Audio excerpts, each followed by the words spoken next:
What's up? What's up to all the patrons? Thank you guys for your continued support. Patreon.com/Taylor Durden. It's $4 a month.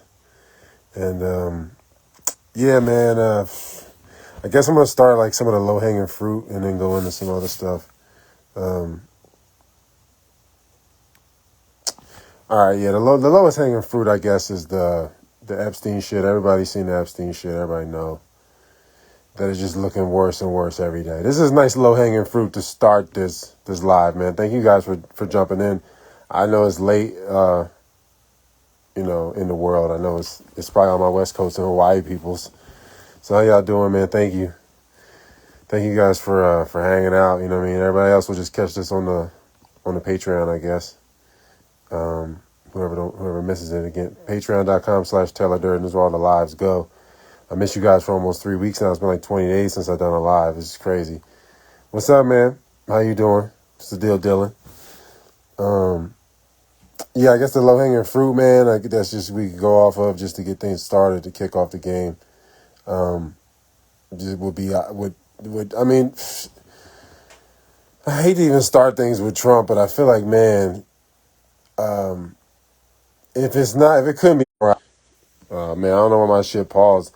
I got a less shitty phone now. I used to have a shittier phone, and even when my connection would be bad, it would just not even track. So it would just let my voice desync with the streaming. So I guess my shit will be tracking better now, but it might be some breakups. But yeah, I got a better phone than I had. My phone was shitty. That shit was getting by though. It was getting shit done. But yeah, man. So Trump saying that that the Epstein files are concocted by the left is the craziest. I think it's the craziest stance on the shit. You're like, the level of gaslighting is hilarious at this point. I feel like they just twisting the knife. You know what I mean? It's like, I don't know how you could run on like, yeah, we're going to release all the files. We're going to release the JFK, the MLK. We're going to release motherfucking 9/11 files. And we're going to release the Epstein files. This guy ran on that in the campaign trail. And now he's like, yeah, these Jones was created by the left though. And I'm just like, man, this shit is such a charade. Then you got the people that have gone like total Q and nonsense. People have gone that way where they're like, he's using the Epstein shit now to blackmail, I guess, Mossad? Or who, it's the craziest shit. Like, the lengths that people go to, I feel like. Before it was like certain shit where you can like, I could say maybe, I could see why he's doing this. He wants to open the country up, so he wants to give people the option to fucking get the shot and to, end the lockdown. So he'll do the warp speed joint. That shit is still inexcusable, but I can see the mental gymnastics that people took there is not that crazy. Like to think like, well, he gave y'all an option. Biden is the one that forced it. And, you got to see this shit as just alley oops from one president to the next, man. There's a uniparty. At this point, it's so fucking obvious, man. It's never been more obvious, I feel like, until this point right now. It's been pretty obvious, though, at different times, you know what I mean? Especially if you've been paying attention. But I feel like for the masses, it is the most obvious right now who controls the shit. You know what I mean? And so,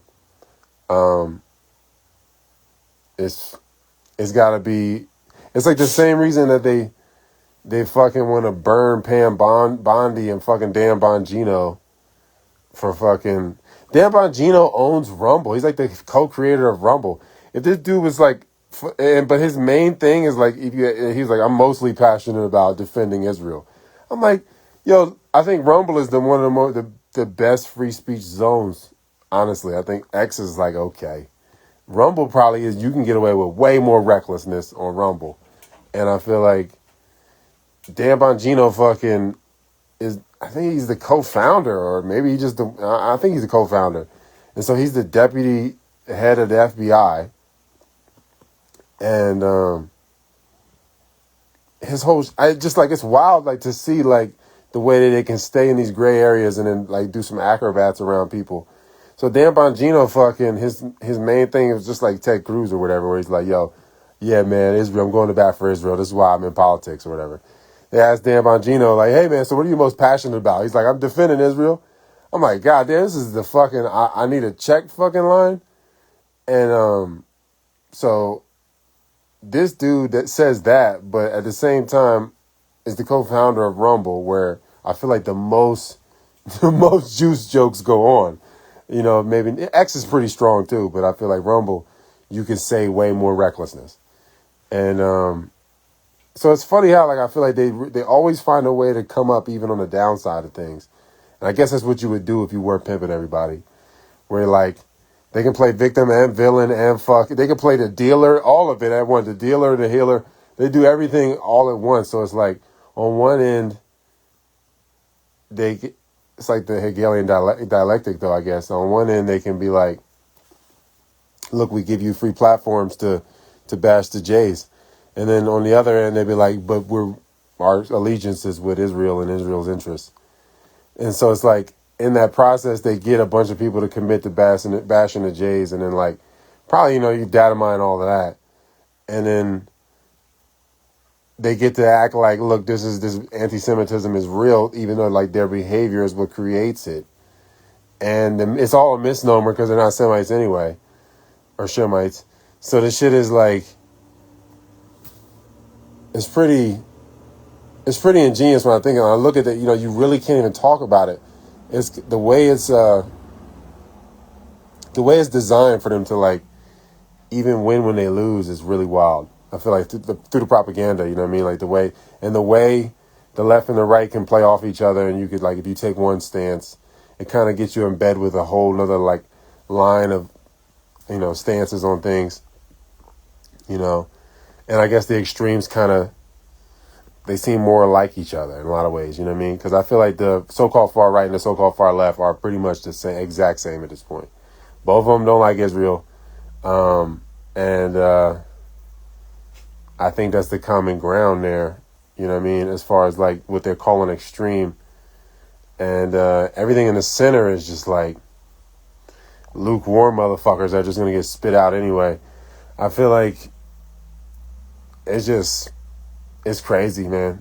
I don't know, like, how they can really have any credibility at this point. But there's, like, this whole generation of fucking boomers and stuff that just carelessly created this environment that we're currently in, or took a large part in creating this shit.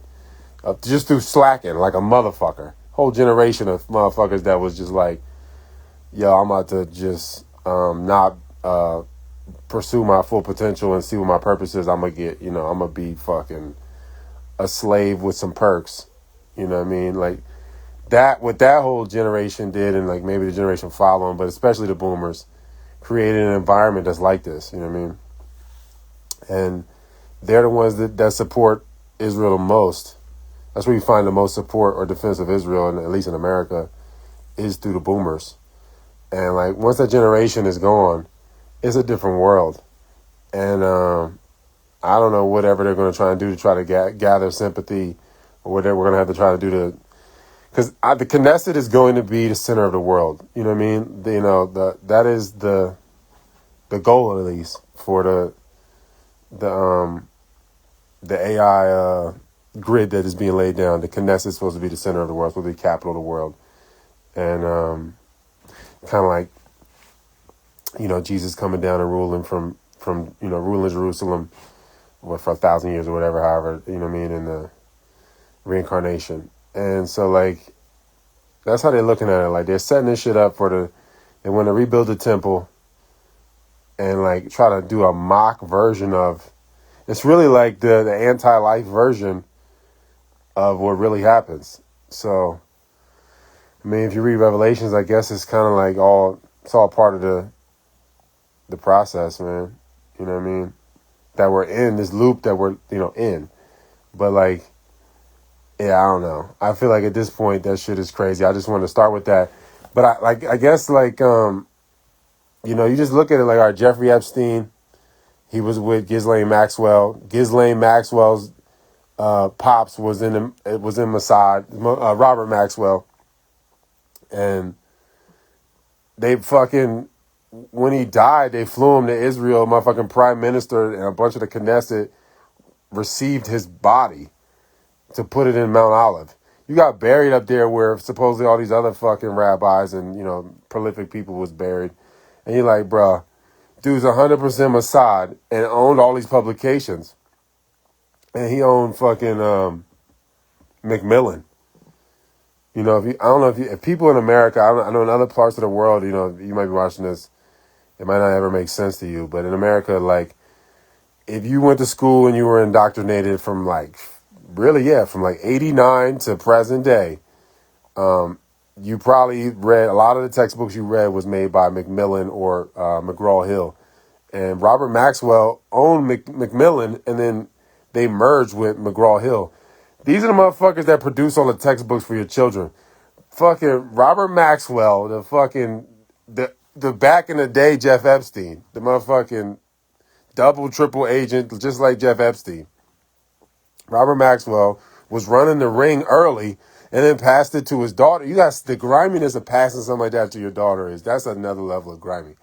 And that's how Jeffrey Epstein got into it through Maxwell's pops. So, I mean, like, you look at it like he's kind of like the fall guy, really. Like, even though like all the shit, he didn't kill himself and all of that, he's either alive and he's in Israel right now, or somebody murked him. But one way or another, Epstein is the fall guy. I wouldn't be surprised if he was murked, but he definitely didn't kill himself. You know what I mean? And like, this is where you come to. You come to this point. Like, so Ghislaine Maxwell's obviously in prison now, and it was due to her sex trafficking. So it's like, who was she sex trafficking to? There should be a list of Johns. And she, Epstein was more so like when you need somebody to get a car or something, or like rent a car with their credit card or something, you know what I mean? And you driving the credit card, you driving the car, but using a credit card to rent the car. That's kind of like what the shit is. Like, Epstein was kind of like a fall guy face for it. Even though it's not even like the best look, he's still hella Jewish, you know what I mean? But like,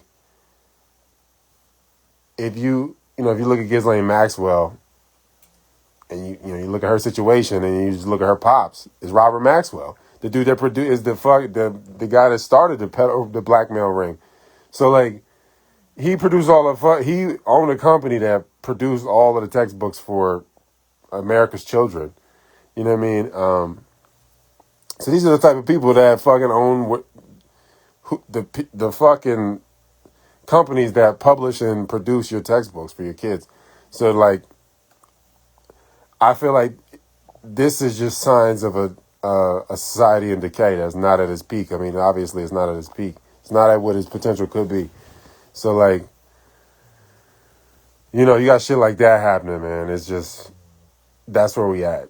And that's the level of decay. And so like, people will always listen to like mainstream shit, but meanwhile your textbooks is, published by pedophiles. The fucking news is fucking weirdos.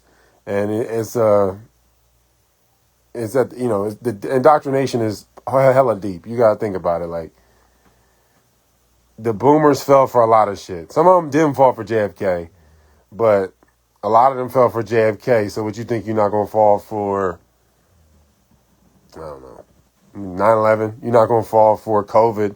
You're not going to fall for voting for Trump or whatever. You're not going to fall for, like, all these things are kind of baked in. You know what I mean? You're going to probably get the shot if you thought 9/11 was fucking 19 fucking Saudi Arabians or whatever.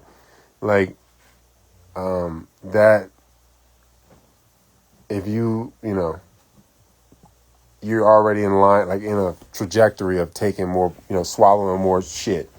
So people be listening to the news, and the news obviously they should be getting redacted, or they, should be getting, they have to apologize later and be like, look, that wasn't true. It happens all the time. Mad should be getting edited, ultimately. You look at articles, they get revised and everything. And the news is like more so fluid. They'll post some shit with a bunch of propaganda. It gets a bunch of people to look, clickbait, boom. Then they got to redact it or remove the shit and then be like, issue an apology or whatever. Nobody fucking sees the apology though. They already been distracted by the clickbait, and that's what they think the truth is. So you're getting like all these different degrees of fake news that create like a fucking, like a bias. What do they call it? Like a false prejudice bias. And so like it's people like just have these different things that are supposed to be understandings, universal understandings, but they're not. They're obviously not true. So then it's always going to fester in like different levels of the tissue of the society, like where people are going to resort to certain stages of retardation. You know what I mean? It's just going to happen. With the infestation of the false information of the fake, being artificially intelligent, having the fake history, all of the shit that's conceptual and not actual and observable reality, all of that kind of shit. So I don't know. It's a funny time. I don't know, and I feel like a lot of people, this shit is obviously fracturing. I think a lot of MAGA or the fucking people that was grifting MAGA, I never would vote. I would never bring myself to vote. I just felt like some of the shit Trump said was true. And, obviously you're not going to they're not going to make do on their fucking promises. But you want politicians to at least like shift the Overton window, get people thinking in different ways and like kind of refresh some things, you know what I mean? If you can get anything out of them, because it's a fucking slow machine. The political landscape is a slow fucking rigged machine, and to get anything through is tough. So if you gradually change the climate, then maybe people can start to, notice the temperatures changing in different ways, and we can start to address some issues. I never expected this shit to change anything. I just felt like obviously crime bill Biden wasn't shit, and Hillary, the Benghazi, scandal, Hillary wasn't gonna be shit, and I know Obama was a puppet, early shit, Obama deception, stuff like that, you know what I mean? I never voted. I never would bring myself to vote. I never tell anybody to vote. And, I think that it's almost like buying lottery tickets at this point, voting. People just feel like that they have a chance of winning. You know what I mean? You're never really going to win. You might get like, you hit every now and again, hit some scratch offs or whatever. It's like getting different taxes, discounts and shit like that for like an administration. You get like, you can have different tax write-offs and adjustments to where like, for 4 years we had this and it was a relief. And so we won that time. That scratch off actually won a little bit. And that's kind of where this shit is. But you're never going to really, if you play all the time or at all, you know what I mean, you're not going to ever really win. You know what I mean? You're always just going to be, at best, getting some of your money back. Like when it comes to playing a political game. Because the whole shit, the way it exhausts you, even talking about it and picking a side and in certain arguments, the way it's like playing chess where you already know, like, I'll make this move and there's only so many calculable moves that the person can make. And then we get to this point, and it's checkmate. And you can already see it. And it's like, to even have the conversation is like, what the fuck for? You know what I mean? So I really don't like the idea of sneak teaching, telling motherfuckers or try to get them to know shit no more. I think it's a waste of energy, especially for the people that actually do want to know some shit. You won't have no energy for them. You know what I mean? And you won't have anything tailored to them. People that actually genuinely want to learn, and you just been giving yourself to fucking political back and forth. And the people that genuinely want, you're going to be tired. So then when you get to, working with people that actually want to learn, you now it's like, you don't have, it's you have a totally different relationship with it as far as like the coming and the going of the energy. You know what I mean? Like, if you were just focusing on the people that wanted to actually learn, you could tailor things to them and become a better teacher, and then your whole appetite changes. But if you fucking exhaust yourself having conversations that you're not even really you're not really translating anything to anybody. They already don't hear you, bro. They believe 9/11. They believe the shot. You know what I mean? They whatever. You know what I mean? That shit, you can't, like, what is the point of talking to them? You know what I mean? It's not even, they'd already have to show you initiative and will to want to know some other things. You know what I mean? It's so many guardrails. I think about it all the time. Like me and my neighbors, we live like a quarter mile. Every neighbor at least like a quarter mile, sometimes more. I got like 5 neighbors. I live in the middle of nowhere. I don't know none of these motherfuckers. I know a couple of them like a little bit offhand, but I don't know any of them. Like, it's so many barriers. I feel like when you live spaced out from other people, you can kind of see like the laws of movement. how people can't even move on you, converge on you, or nothing until certain times. It's just like they attacked Iran when the moon was low. Like, you're not going to go on a full scale attack when the moon is bright because your element of surprise is fucking inhibited. So it's like the same thing with people. Like, people can only kind of communicate, penetrate, and cross over and come into your space at certain times and, in cycles. And if you put yourself in certain spots and then they're going to cycle into, the same spot as you, you know what I mean? They're going to fucking orbit and y'all reach a fucking common ground at some point through that, that orbit. It'll be some coherence there with the waves or whatever, just because it's an ultimate synchronicity with your total environment. So, like, I feel like when you live a little more spaced out, then you can see, like, this guy can only come to me this time of the month. I can only go over there at this time or this time of the day. You know what I mean? We can only make moves in certain windows. And then you add on top of that people have parasites in their body. So you're trying to communicate, you know what I mean? You only have these windows to communicate, really, to really actually light each other's fire a little bit. And then people have they have built-in fucking spyware, basically, that's like, nah, I'm not going to go down this rabbit hole. We're not going to talk about certain conversations. I'm going to prevent you from even hearing certain things. You know what I mean? The spyware, basically, the parasite is just like tuning out, selectively listening, so, and, talking at people, not really being present with them. Like, that shit is, so they're not even really, I could talk to somebody out here. You're not going to hear what the fuck I'm saying. You know what I mean? I'm going to have to be like, look, do you know this? Do you know, break this down? And if they don't have the patience and they don't have the will, they haven't been applying the will. If they did, we'd already met and talked and had these conversations. It would already happen because it would have been too close proximity and shit energetically would have happened. But if that shit hasn't happened yet, so I don't never press. I don't ever even talk to my neighbors like, yo, bro, you heard about this so-and-so? You know what I mean? Like, no, they're going to be at a certain level of the conspiracy conversation right now. Some people might be at the Tucker Carlson level or whatever. Some people will be wherever level you are in the shit. You can't really expect them to be in other levels, you know what I mean, of the fucking infotainment.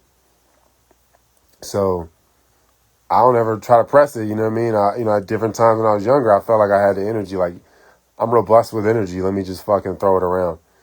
And it created a lot of drainage, you know what I mean? And there was no feedback loop. I wasn't getting anything really out of it. It was all vanity, you know what I mean? So I feel like it ain't no point, as much as I agree with a lot of the shit and the rhetoric of the campaign trail of MAGA. A lot of the rhetoric is all right in the campaign trail. That don't mean that they're going to deliver on them things. I don't agree with the whole thing or the crowd that follows this shit. I definitely don't agree with all their values, but on an objective level, a lot of the shit to pragmatically solve shit in the short term, the rhetoric is there, you know what I mean? So I think that's the dangerous thing. That's why people, fell into it because, they just think that, maybe they're projecting their own goodwill onto them, onto other people. I don't know, but I think it's just easier for people to get caught up now because the shit is way more crafty, bro. We're dealing with another level, of AI every fucking day. And so, like, we're dealing with shit as far as, like, trying to play with the perception and play with people's minds.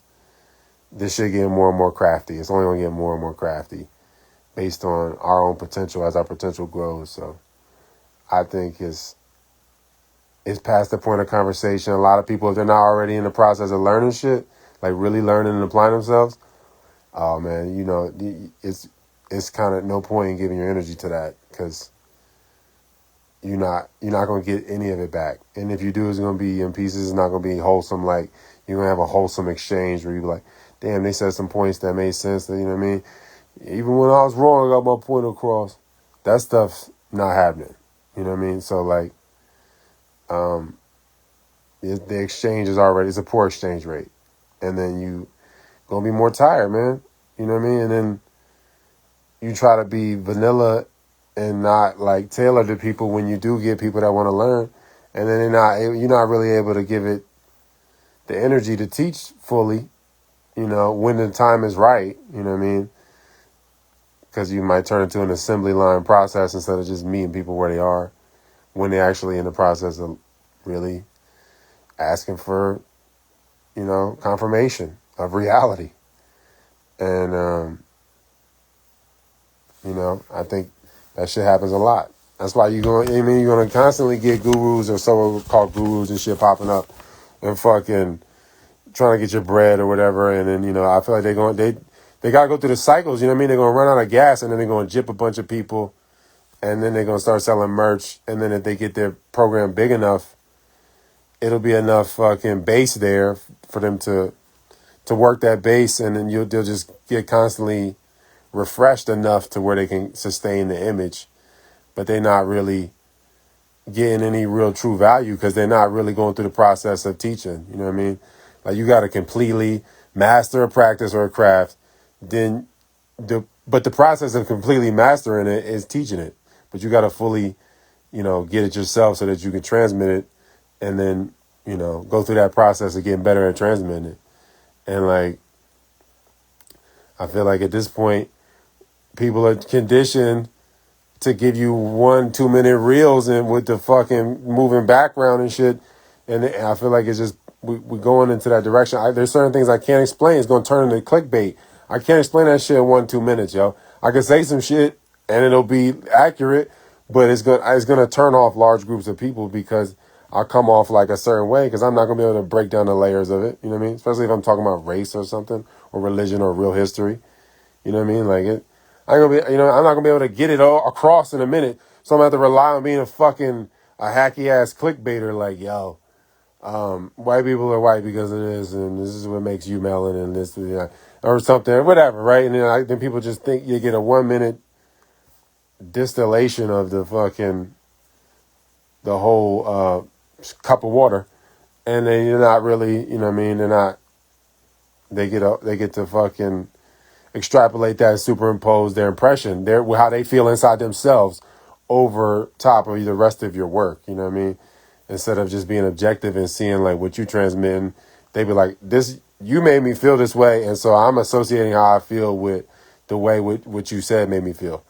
And that shit is crazy, yo. So we dealing with mental illness on a massive scale that is just, I don't really, you know what I mean? I don't know how you can measure it. It's just bad. And so, I feel like it's created a lot of poor business practices and like shit just being watered down and everybody taking the same approach and doing the same shit and then trying to maintain the false image and then get themselves tired with people that don't really want to learn. And so then I think it just, it waters the whole thing down, and then the shit just becomes like canned goods instead of fucking fresh, fucking tailored shit for the individual. You getting a canned response out of everything, and like, I don't know. I think it's just difficult. You really have to walk the walk and live that life in order to really connect or realize a connection, with a person that wants to learn or whatever, that wants to interface their true self with yours. That whole process, I mean, it's invigorating in so many different ways. It's more wholesome, but it's not going to look glittery, you know what I mean? And I think, generally speaking, people are going to go for what maintains the glitter because they think that's going to attract the audience, that's going to get them security. But you're using your own insecurity to attract more insecurity. And then I feel like that's where we're at in the world, where it's just this constant Ponzi scheme of false security, people selling false security to people that are insecure. So it's like a fucking feedback loop of insecurity, you know what I mean? People being like, let me try to service my insecurity through false bravado or lies or omission or like posturing so that I can attract people that are also insecure. And then we can feed this echo chamber of insecurity. And then we can co-sign each other's lives and validate each other's lives. And it's almost like a fucking secret handshake in public. Like, oh man, you watch Jordan Peterson, man? Oh, you watch this? Oh, you watch Nick Fuentes or whatever the fuck you watch? You know what I'm saying? People be like, it's almost like a secret handshake. You know what I mean? And it's like insecure people attract the insecure people, and the whole basis of everything, you know, the point of connection is distraction or lack of connection. So I mean, I feel like then the substance just not ever really going to get transmitted, and people just get tired. You know what I mean? Your content gets tired, and I think that a lot of people just don't end up really building. As far as the content is concerned, they're not really building. They're not. I feel like inside themselves, they're not really going deeper inside themselves to move forward, because what it takes, the discomfort that it takes to go, to really accept, be more yourself. You know what I mean? The more that's what growth is really. You know what I mean? Like just being more yourself. And people would rather go for, they'd be like, look, man, the truth's not giving me what the lies will. So, but that's the way it's supposed to be. You know what I mean? You get yourself if you continue with the truth and be with the truth. But like, the more that it really comes down to like whatever your state of balance that you've achieved or realized in your life. Like, if you've realized balance is really like, supreme balance is like complete autonomy. Like complete autotrophic autonomy. Like, that's just supreme balance. You know what I mean? Like, you just creating homeostasis where you go, and it's constantly balancing everything around you. And because you're inside, you're supremely balanced. So it's like, now you just benefit from balancing your environment to complement what you got going on inside of you. So like, if you've experienced those levels of balance, like through fasting fasting is the main way, obviously. You know what I mean? I feel like fasting, breath work, going through creative processes, all of that's kind of like they all kind of happen at the same time anyway. The more that you go into the creative process, the more that you fast, the more that you have to accept the breath if you want to continue to fast. They all kind of play off each other. It's not really separate. It's kind of like the unseen, the unheard, the intangible. They're all one. In that way, it's kind of like they're all one. So I feel like I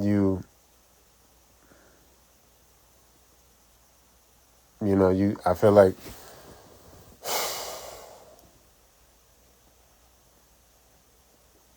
I mean, it's the same old story. I really don't want to get redundant sometimes when I'm saying some of these things, but like creating, just following the false self or supporting the false self, feeding the wrong dog, feeding a dog you can't afford to feed, and that's like, I'd rather pick what the lies would get me and then forfeit myself, because the truth only gives me myself. It never gives me nothing else. And I think that's what DMT, and dreaming, if you're really actually dreaming, what that shit does. Like, you have an address, like an IP address, a location that you occupy, your being. And this is a part of eternity. That is your address. You know what I mean? Like, you can look at your family tree as like a house or an apartment building, and then you still have your specific rooms, and you're at level 42 and room 18 on level 42, whatever. Like, you still got your specific address within the spiritual blockchain or metaphysical blockchain of reality. So you always occupied that place. And when you do things like DMT and get in touch with your eternity, then you get in touch with like produces light. And I feel like when you get, the more comfortable you get in that space or that not space, that place that you completely fill up, because it's the whole you. It's your address. It's what you are. It's your spiritual fucking coordinates. It is your location. It is you. It's like the geolocator. It's like the meta locator.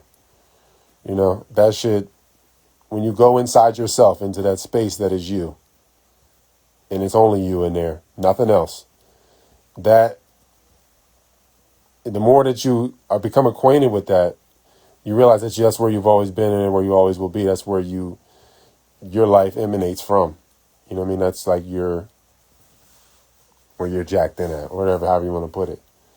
So that's, the more you're in touch with that, you know, it's like the one Dao De Jing verse when it's saying like, when the master realizes the source, or when a being realizes the source, the Tao, the consciousness, the awareness, you know what I mean, the eternal will. Once they realize the Tao, the source, then they easily become amused. They know, you know what I mean, they soften their glare, they settle their dust or whatever. They're not really, they know where they come from. They know where they're actually residing from and watching this experience from. You know what I mean? From that signature address, that IP address, that location, that metaphysical locate that isn't yourself, your cell or whatever.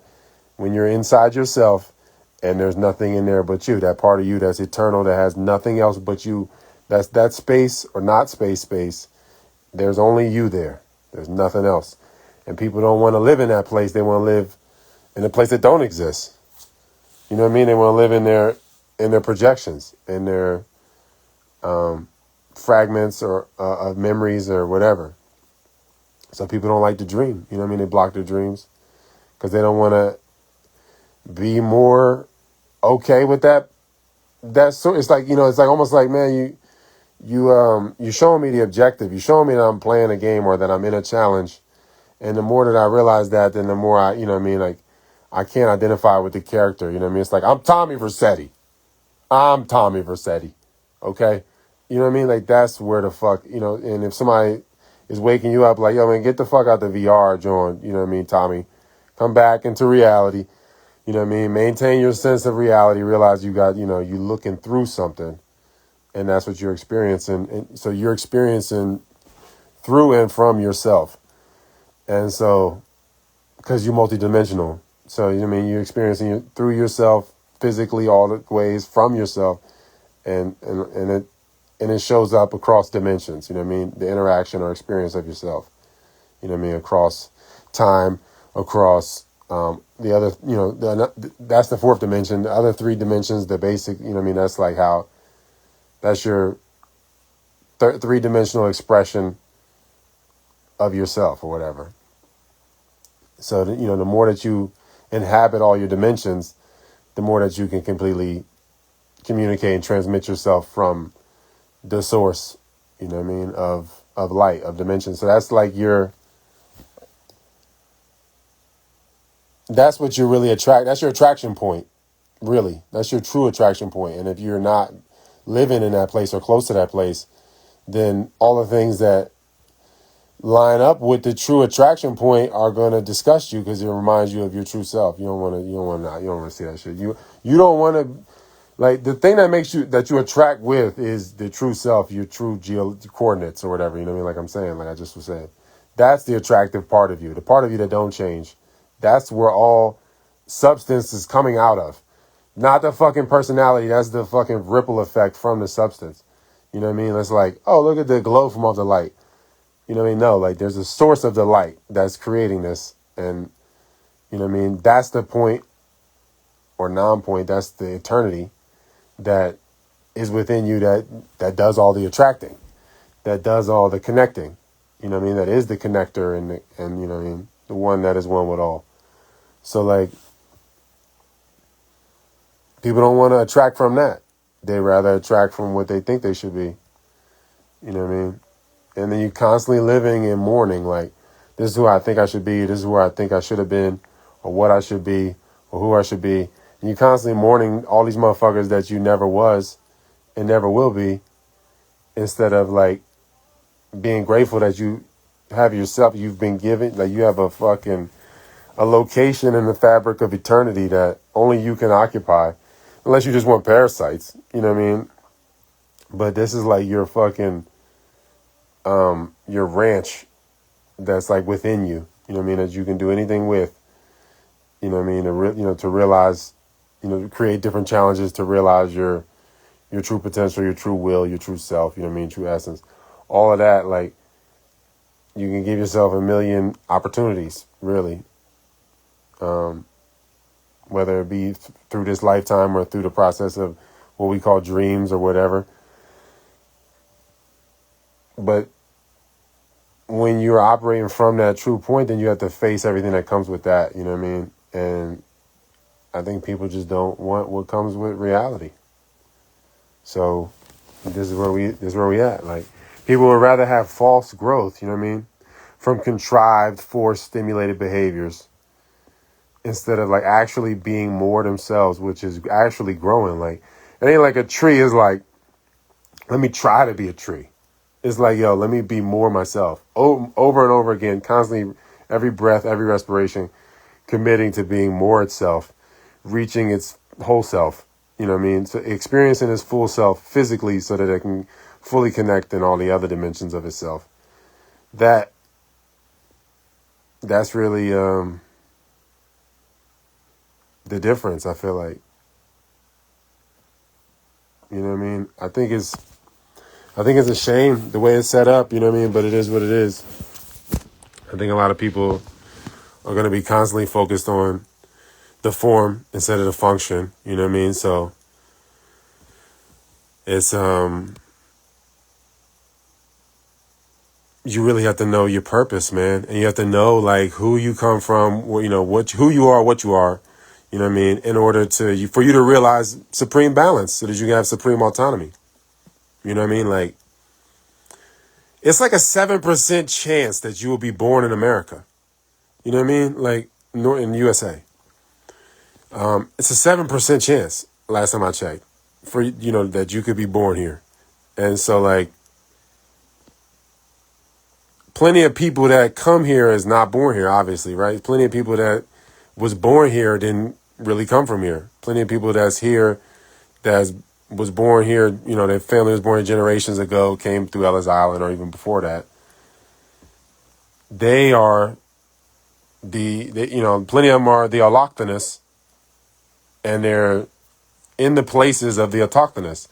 It's like when you're in your true location within yourself, operating from that true location, and then life has to adjust to that. Instead of you adjusting to life, you, through your will, experiencing your will, through experiencing your whole self, that's how life has to adjust to you, because you're actually communicating back with it.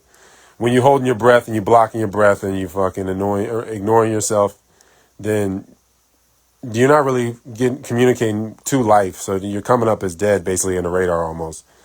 And so life's not really adjusting to you. You have to assume other people's positions. You never really build nothing. You move into places that you don't build, just like any parasite moves into a home. Like, it's a totally different relationship with yourself. And people are not working with their design where they're supposed to be. And then they're not, if they are in a place they're not necessarily supposed to be, they're not creating an environment that will be more welcoming to people that want to learn like themselves. So, if you create, it's almost like a portal.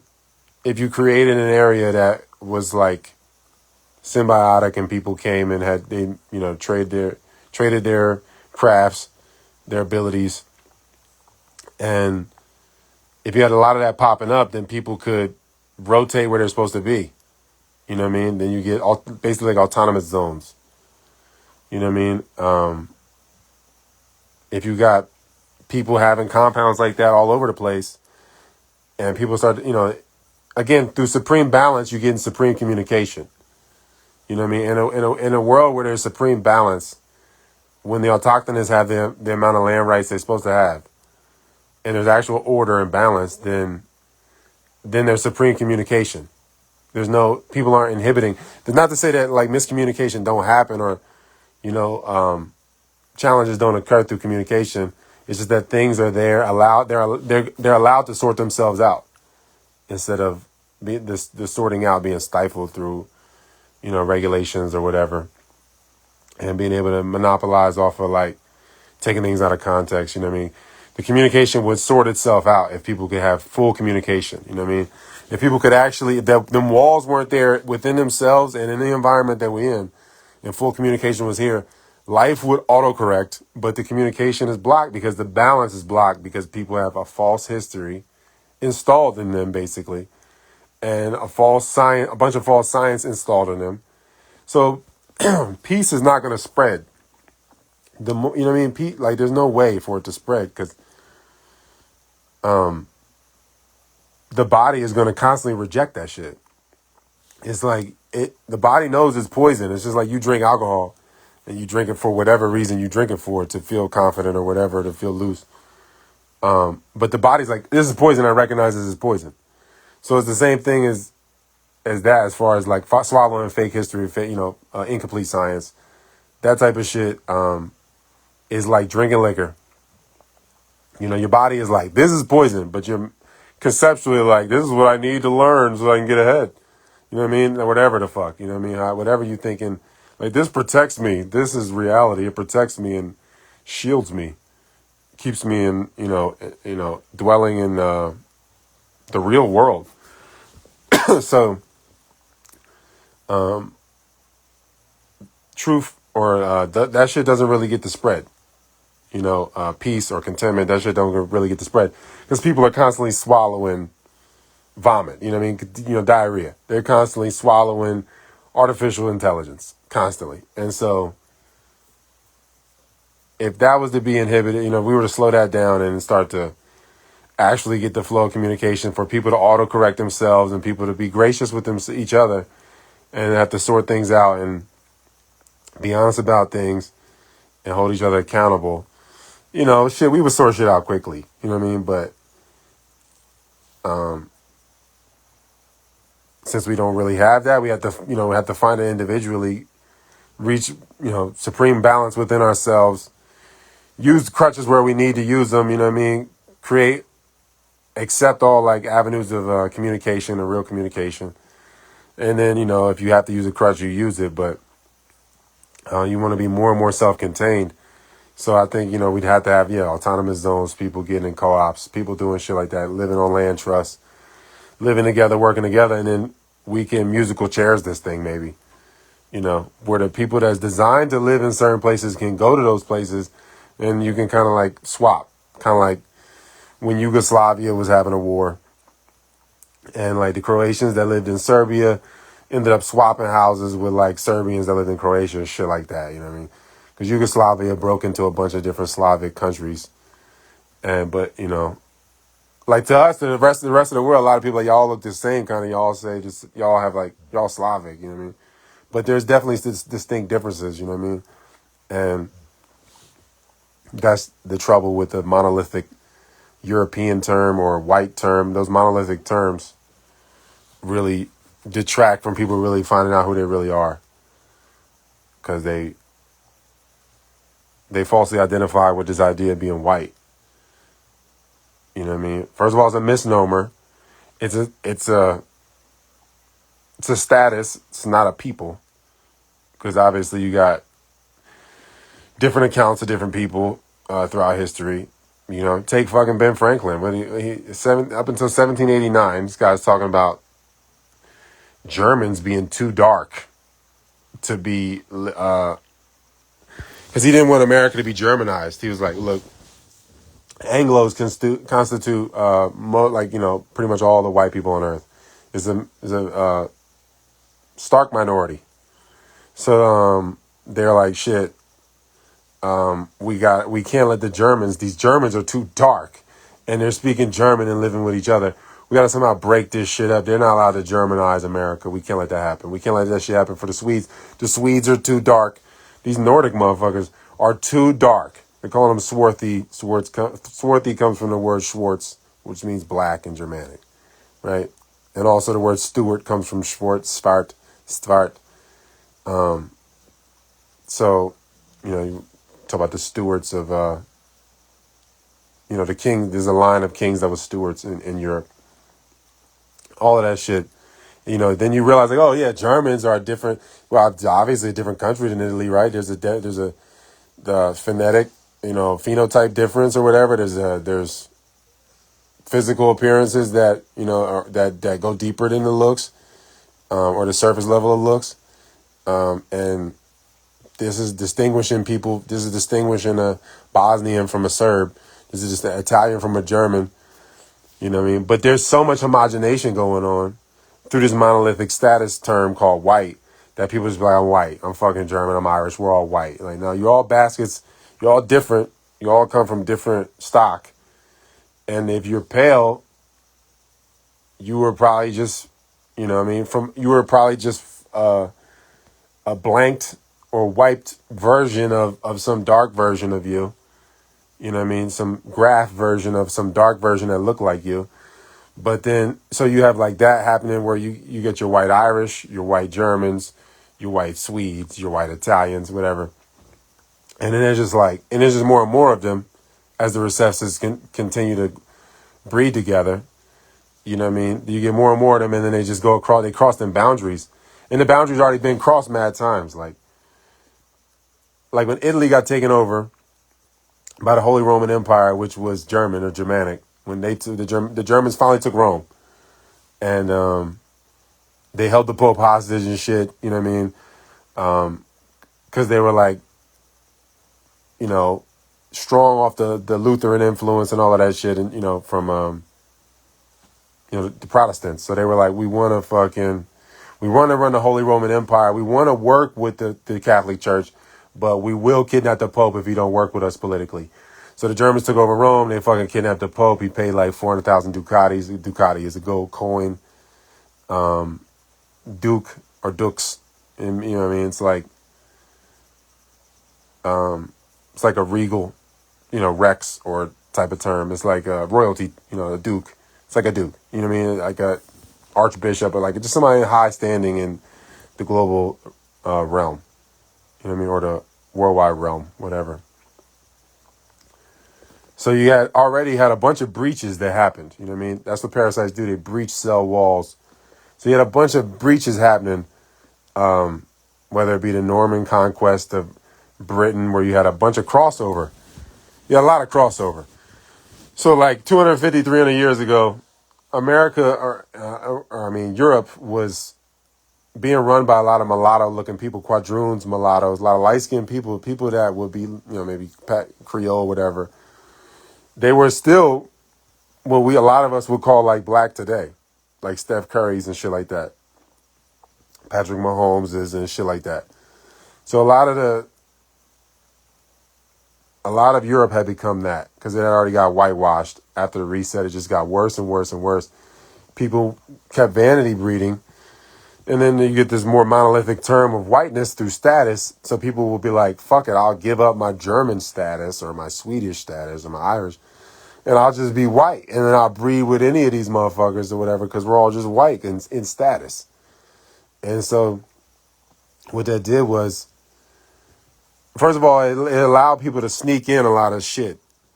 Because you got different reasons why people is white. You know what I mean? Not everybody white for the same shit, man. Like, some people are white from leprosy. We talk about the Bible, 2 Kings 5:27. Gehazi, he turns white from being greedy. You know what I mean? So leprosy is a curse. It had a different meaning. Leprosy actually means, being white. Losing, you know what I mean? So like, that's one type of white person. Then you get another type of white or pale person can happen from, like if you look at white elephant, excuse me, like white gorillas or white tigers. You know what I mean? They've been inbred to create Snowflake the gorilla and the white tigers and all of that shit. That's not a natural fucking thing. You know what I mean? That's something that would pop up. Just mathematically it has to happen, but it wouldn't be a bunch of albinos or those recessive traits surviving because they wouldn't be able to hunt the same. It wouldn't be as efficient. You wouldn't be able to process light the same. So like, if you do survive, it's not like you're going to bundle up together and then just continue to breed with each other. So you have some of that. Like a lot of the recessive or so-called white people are from inbreeding. Some of them is from leprosy. And then some of them is from a fungal infection, a parasitic infection. They're actually black Europeans that have lost their color through infection, through a generational fungal infection. Like that has just been, pretty much whitewashing their template.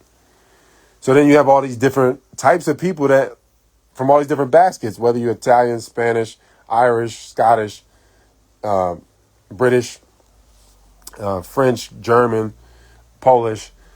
You all were from different nests, and then you all had recessives, and then there are different types of people. They come from, some are Japhethites, some are Shemites, some are Hamites. And so then people were like, all right, monolithic term, white for status. You can just be white now. And so people now some people are breeding because they're like, I'm white because my skin is pale, but they're white because they're cursed, they're lepers. And then some people is white because they have a fungal infection.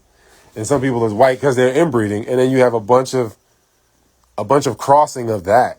And it just creates a more abominable, more recessive, easily penetrated creature that can be a host for, a lot. So,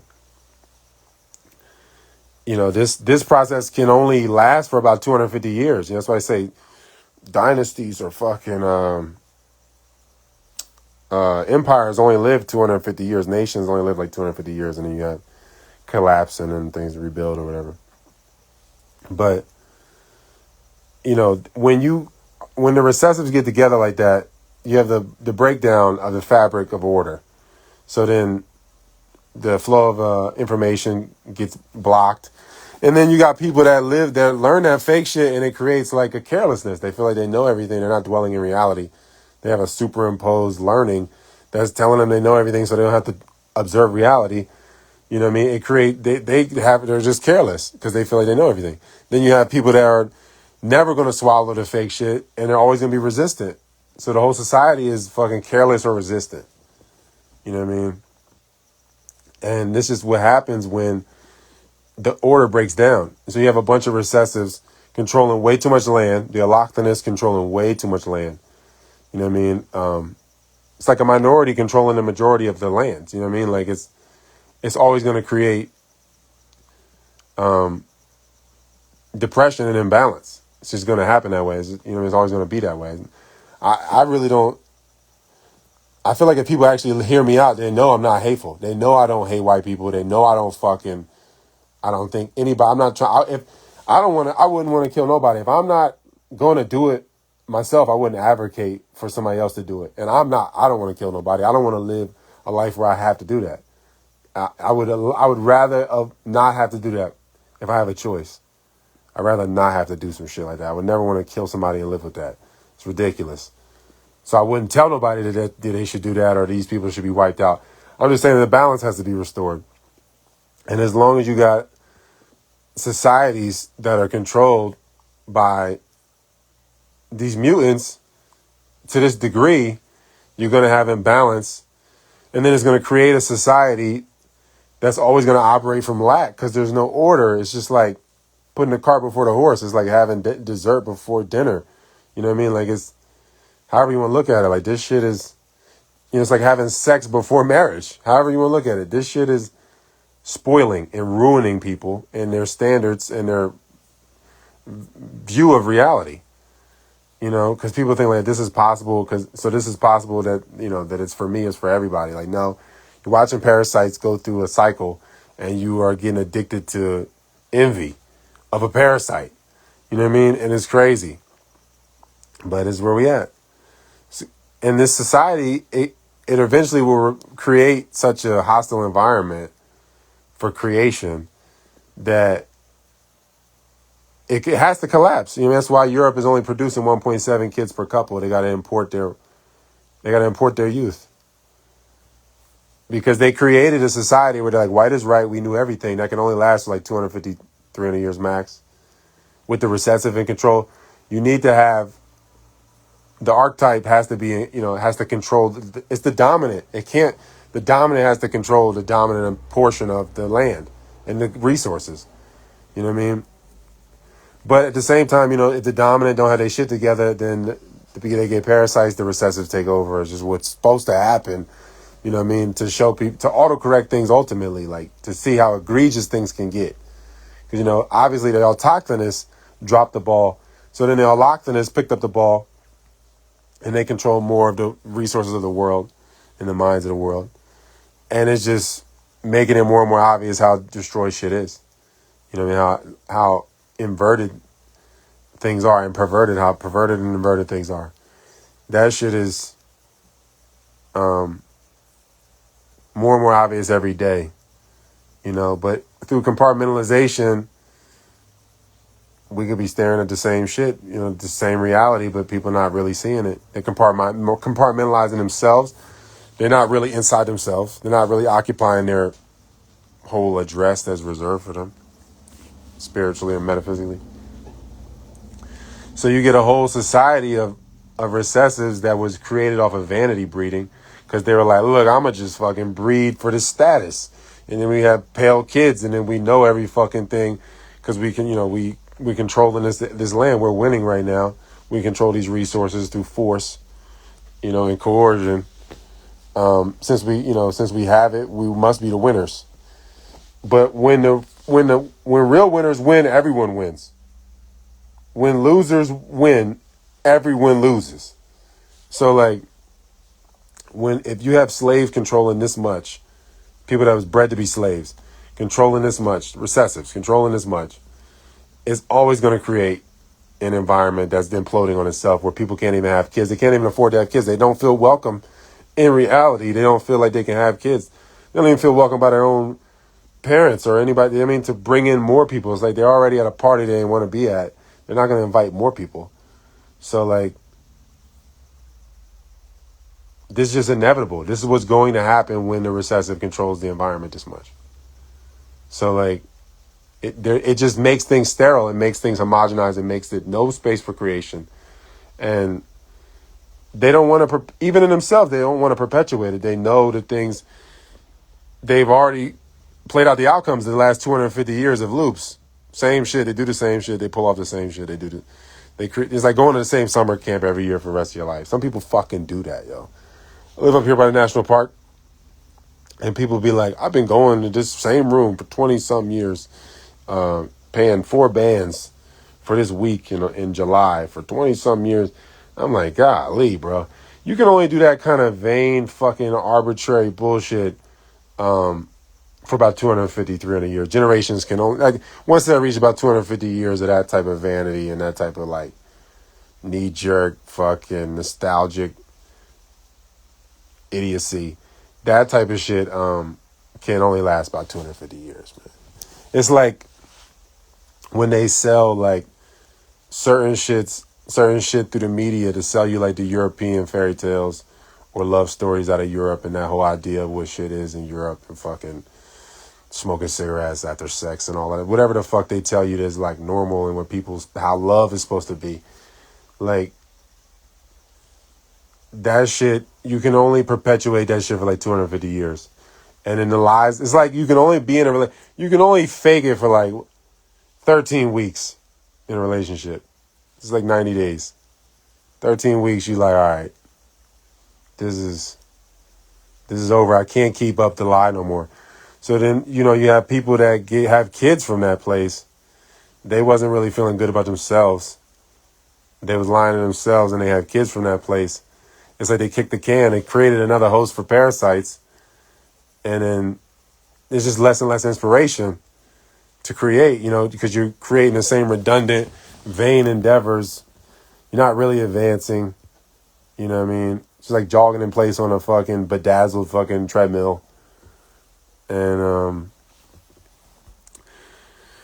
I mean, ultimately, I think people, like, at the same time, the reason they're not having kids, I mean, they've come to the realization that, like, whatever they experience, there shouldn't be any more of that. So they have made a conclusion, like, look, I don't have the substance or the opportunity. I don't see opportunity inside myself or around myself to continue making more of my experience. You know what I mean? And I think ultimately it could be like, You can boil it down simply another way. Like, they felt like they wasn't who they were supposed to be. They deep down they know they wasn't a good daughter or son. So they'd be like, why would I have more of me? You know, as much as they don't like it, you know, they might not like their parents or whatever it is. You could be like, look, I wasn't a good son. So my life experience was like this. And if I create from this point, then, you know what I mean, why would I want to keep that going? So I think, you know, whether people waste their time and just be, you know, about pleasure and vanity, then, you know, they have to lie to themselves and create fake relaxation through sedation, through chemical toxic sedation, in order to try to bypass themselves. They're trying to control shit by losing control. That's the crazy. Bypassing is losing control. It's like, I'm going to try to fucking control the car by letting go of the wheel. You know what I mean? Like, that's pretty much where it's at. And so, like, how many generations you think people can lie to themselves and bypass is 250 years, man. If you vanity breed to create certain looks to where, and then you get the society to like perpetuate it where they're like, yo, they sell you on people like Bradley Cooper or somebody, like, this is handsome or something. And then it's like a perfectly crafted fucking blue nosed pit bull. You know, let's get this recessive pit bull out here and we've crafted it in a certain way. It looks this way. We sell that to you. You have a good time with your dog. It's a good cookie cutout or moment with your dog. And then you can fucking have an Instagram page for your dog. That's kind of how the whole shit is, like, for everything. It's been all canned. It's fucking canned goods, bro. Like, the experiences are. People just don't want them. You know what I mean? You reach a point where you're like, there's no point in having more canned food. I'm good, man. You know what I mean? And they don't feel like they have the substance or the connection within themselves or with life around them to generate a experience that will be better than what they experience, or at least equal to. You know what I mean? And if they don't feel good about their own experience, then they're not going to want to perpetuate it. So you got about 250 years of that, of people being like, I didn't really like my experience, but I got drunk and had sex with this chick. You know, I ate some food and had sex with this chick. I fucking met this chick while I was drunk, and then we had sex a few nights later. Whatever, like them points of attraction. That's like you're not from your location. It's like going to someone else's address, answering their door when somebody comes, and you're like, hey, yeah, we should fuck. You know, this is my house. I mean, that's what it's like almost. You know what I mean? It's actually exactly that way. This person was designed for that address that they showed up to, and you showed up as like an imposter trying to beat that shit, and you can't continue to live in that house. You know, ultimately you're gonna have to be like, look, this ain't my crib. I don't live here. This is where I live. This is who I really am. And then, you know, if they want to continue with that lie, they got to bypass themselves. You know what I mean? And then you just got to continually bypass each other. But if you live inside yourself and your address, you know, your geo coordinates, your spiro meadow coordinates in the eternal grapevine, fabric of reality, you know, then you can actually move forward, you know. And people are fueling that stagnation and motion. All of that shit, like I said, people having sex when they don't really feel good about themselves or don't really feel balanced. They don't really feel security when you don't really feel balanced and like welcomed in the world. You know what I mean? You haven't welcomed yourself into your whole body fully. You know what I mean? You haven't really reached supreme balance to really welcome yourself in. You can only maybe get in the vestibule. You're not really even in the crib, in your own body. You know, so like, you're not going to feel like you can invite more people to this party because you're not really at it. You're not really fully inside yourself. You're not occupying the not space where only you exist. There's only you in there. If you operating from there, you're attracting from there, then you're just going to attract challenges that will allow you to recognize and respect where you come from and like where you need to go and what you need to transform And that shit is not going to be glittery. You know what I mean? The distractions all going to be glittery. But the extraordinary is made up of a bunch of mundane shit. You know what I mean? People be like, oh shit, this guy did something great. They did a bunch of mundane shit. And then you realize this shit like, oh man, they look at this. This is a crescendo. But yo, he's just doing mundane shit constantly until it became extraordinary. And then you do extraordinary shit for so long that it creates like a different standard of mundane. Then you continue to grow. You know what I mean? But I feel like people don't even want to do the mundane shit. You know what I mean? They're not going to get to the extraordinary shit. You're not doing mundane shit fully. You know what I mean? What's up, Betty? What's up, Bubba? What you want from me, Bubba? Oh, my bad, Betty. So, yeah. You need to go outside, Betty? Come on, Betty. You can go out there if you want,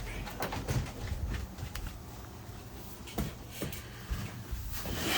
So, yeah, I think people be trying to bypass the mundane, like thinking like, oh man, I'm gonna just reach for the extraordinary. It's like, no, you need to reach for the most basic shit that you can do to fill that void. It's like a keyhole void, and you're trying to fill this shit with a fucking hoagie or a fucking beef sandwich or something. Like, bro, you don't need that right now. You need to try to fill this space without filling it. You know what I mean? It sounds paradoxical, but that's like, you know, you're doing, not doing. Really filling the space with being more than doing shit, you know what I mean? And because it's like it's a not space that needs to be contracted almost, and that's what growth is, kind of. It's like you reach a point in the day where you're gonna have to be more instead of do more. You know what I mean? We have to just be present and just do some breath work, drink a little bit of water, you know, read a little bit of something, try to recenter yourself through some other practices, like. There's going to be some little not doing thing that creates, like it unlocks. It's like a key. You know what I mean? You're filling a void without filling it with material. You know what I mean? Like you're trying to fill a tiny hole with a big block. It's not necessary. So then you feel like it's like an artificial like sense of like, all right, I'm full. It's like you're only full on a physical level. You're not full in any real way. A substantial level. So then it just creates more hunger. And yeah, I think people just don't want to sign up for that. They want to reach for the glitter. They don't want to find out what the mundane things they got to do. Because if we did that, then I think we'd be more gracious to each other. People really did that. You know what I mean? And they know, like, are you going through this, some tedious shit, some fucking arduous work that you're going to have to do to get to the other side of these walls that, you know what I mean? On the other side of these walls, there's only you in there. And you get to be your whole self in there, inside you. You know what I mean? But as long as we stay on the outside, then yeah, like, you know, people will never do the work. They'll just keep trying to paint the fucking walls. And like, it's like, nobody really signing up for that. People want the end results. They don't want the process. And I think it's just going to constantly create people connecting from vanity and a false point of attraction. Just a glittery distraction. You know what I mean? But that's being promoted through a recessive ideology where things where lack and debt is what creates a society. This only can happen in a recessive-based society. You know what I mean? The recessive has its place, you know, in the recesses. But the recessive is not supposed to be, you know, the dominant in creating the standard and the way of living, you know what I mean? And when that happens, then yeah, you have a society that's folding in on itself, that can't even support its own weight of its own entitlement, that just continues to grow and grow and grow. You know what I mean? It's more and more entitlement. The biggest things that they spend money on, defense. People are, you know, collectively defensive as fuck if the government is spending that much on defense. So the military, right? And then Medicare and Medicaid. So people are paying for other people to take care of their health for them. You know what I mean? Collectively forfeiting their own will and potential to control that, regulate that for themselves as best they can. So it just creates less of it's a debt-based system instead of like a system of like, let me give to my health and expand the collective health, heal myself, expand this, and then I don't need certain things, so then I have more that I can give. Because it's shit I don't need now. You know what I mean? Like I have more abundance. I've experienced a level of balance where I don't feel like I need whatever it is that you need, have to let go of. Casual sex, different types of foods, different substances. You know what I mean? You reach a certain balance, you're like, that's only detraction. I'm not moving forward, and I'm not really experiencing myself. I'm like just thinking about who I am instead of being who I am. And that has to decay. You can't build a society on that. And that's where the vanity breeding, the recessive standards have brought us. You know what I mean? Somebody starts telling us like, this is what you want, this is what love is. And, you get fucking Friends, or you get whatever media they show you over the generations, what they tell you what love is and how, humans are supposed to interact, and the indoctrination is there. Now it's like they incentivize the influencers in certain ways to create like a false organic sense of like code of conduct and protocol that homogenizes people another way. You know what I mean? It's just like watching TV, for boomers. Now people have been conditioned for packages to come, like information to come in certain packets. Before it came in like a, welcome, this is your nightly news, you know what I mean, on ABC. There's only 3 channels. You're going to watch this shit or 2 other people that we all own by the same people. It's the same thing now. But just through TikTok, it's been packaged. Instead of that way, you get it packaged in a really lazy fucking way. And where things have to be delivered to you in a certain way. And then that cuts you out from really learning the depths of anything. Because now everything has to be summarized in a way that you can receive it in a minute or whatever. And it has to have certain like flashy shit about it. It's the food has to come. It doesn't really matter the substance. As long as the delivery system, the food, the plate that the food is on gets to this person, they'll fucking take it. Doesn't matter what's on the plate. So you have to you try to package something that don't fit on the plate. You know what I mean? Like, I'm just pointing at more learning and more self-discovery in a more direct way. And then it just seems like this is cryptic and he's not saying enough for me. And I don't know what he means. He needs to expand on that. Like, no, you need to fucking reduce your fucking idea yourself so you can see the basic ass shit I'm saying. You know what I mean? It's not mastery is to show you like, yo, this complex shit, this is how it's basic. Because when we don't know the basics and it like everything seems complex, you're like, how does this work? You know what I mean? Like, you think about like a fucking air conditioner in a car or a freezer or a fridge, but this shit is all compression technology. It's all the same fucking thing. You start to like understand the nature of physics, and you be like, oh, okay, this is the only way this could work, and then this is why this has to be done this way or what have you. You know what I mean? But come on, Betty. What's up, Betty? Shitty Betty. Yeah, I know, Betty. So, yeah, man,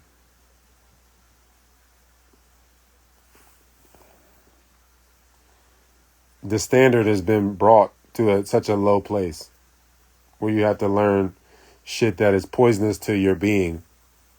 Because you got to regurgitate it. It's like you got to eat the lie, throw it back up so that they say like, all right, you can pass now.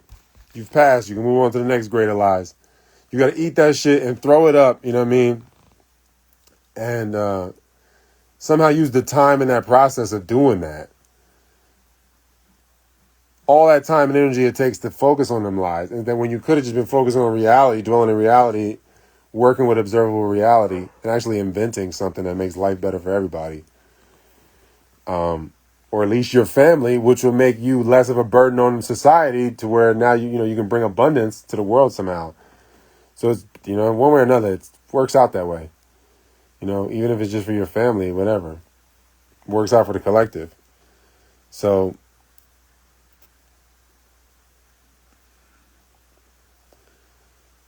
I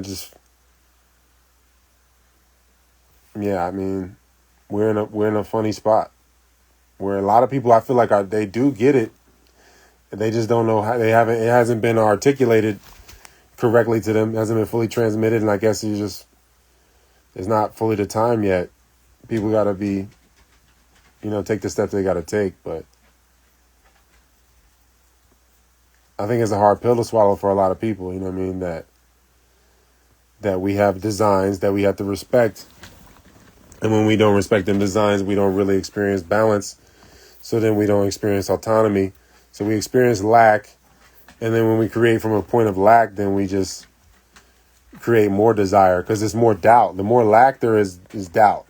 It's like, oh, there's not enough here. You're like, something's missing from here. I'm perceiving lack in some way. So that creates doubt. And where doubt festers, desire will grow. You know what I mean? Like, you doubt in your relationship, you're going to desire other people. You're going to desire emotional confidence from other people or physical confidence, whatever it is, from other people, like, because there's doubt there. Wherever there's doubt, you're going to have desire. If you doubt yourself, you're going to quit on yourself, and then you're going to be like, well, what did I do with this time that I could have been using to get better? I'm going to fucking desire things now. You know what I mean? Just like, that's what I was saying, like, every calorie that you use that doesn't, or that you feed your body that isn't used to advancing your self-discovery and, transmission of the whole truth, all of those calories just going to feed the fears, feed the dog that shouldn't be fed, feed the chaos in your life. Like,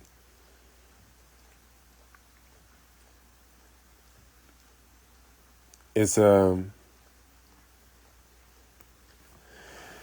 yeah, I think it's really basic, but people don't want to see, they don't want to see the basics of things because then it would shatter the illusion of the complex things, you know what I mean? Because a lot of complexity comes from a false self.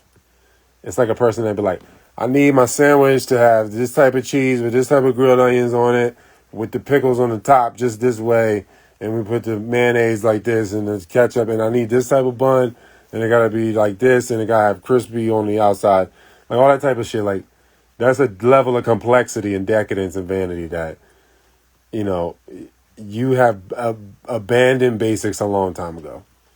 You know what I mean? Because knowing the basics doesn't allow you to indulge in, ignorance and then, this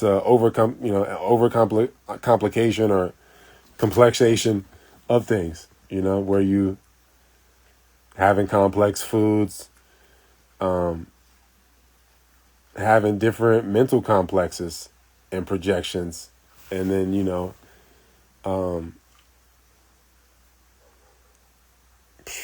a bunch of, complex desires, man. Instead of being like, look, man, I want to build my house so then I know how to build houses. People like, I want to fucking do some job I don't hate so I can pay somebody that I don't trust to fucking give me a house that, that won't ever really feel like is a part of me. That it's like a totally different relationship with reality. You know what I mean?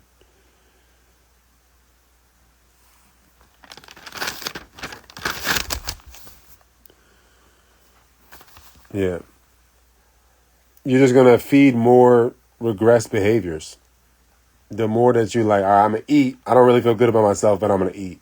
That's only going to fuel not feeling good about yourself. I'm giving more energy to this. Like smoking weed when you're depressed, you get more depressed. You do anything when, that triggers that more. It's just going to expand that. You in that place of self-hate or whatever, or loathing or like frustration, resistance within yourself.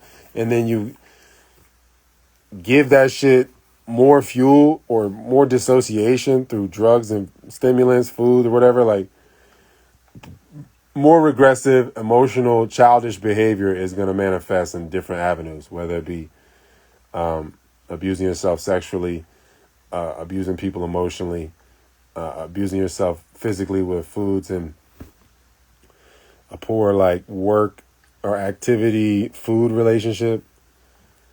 Because there's got to be a balance in the activity and the intake, you know, and the out. So because you know, exercising is output, you know, expanding that output. You're exorcising. You're pushing out. So like you creating, you exercising, you're that's output. So then yeah, if you put input into your life, be it music, be it breath work, be it study, be it coconut water, whatever it is, you know, your input has to be matching what your activity is. And the more that your activity is vain, the more complex it's gonna be. You're like, yo, I need the triple pounder with cheese with the fucking crispy edges and the crispy onions or whatever. Like that shit is gonna have to be that way. You ain't gonna be able to fucking have a bait. You ain't gonna be like, let me just have a couple apples, put this fucking wall up or whatever. You know what I mean? It ain't gonna be like that. It'll be all complex. It's gonna be like, I have to do this, and I have to set this up before I do that, and I can't. You know what I mean? Like the order is already fucked up. It's misappropriated order. The balance is fucked up. So there's no order. So you create a debt to yourself. So it fucks with your social credit score with yourself is fucked up. You know what I mean?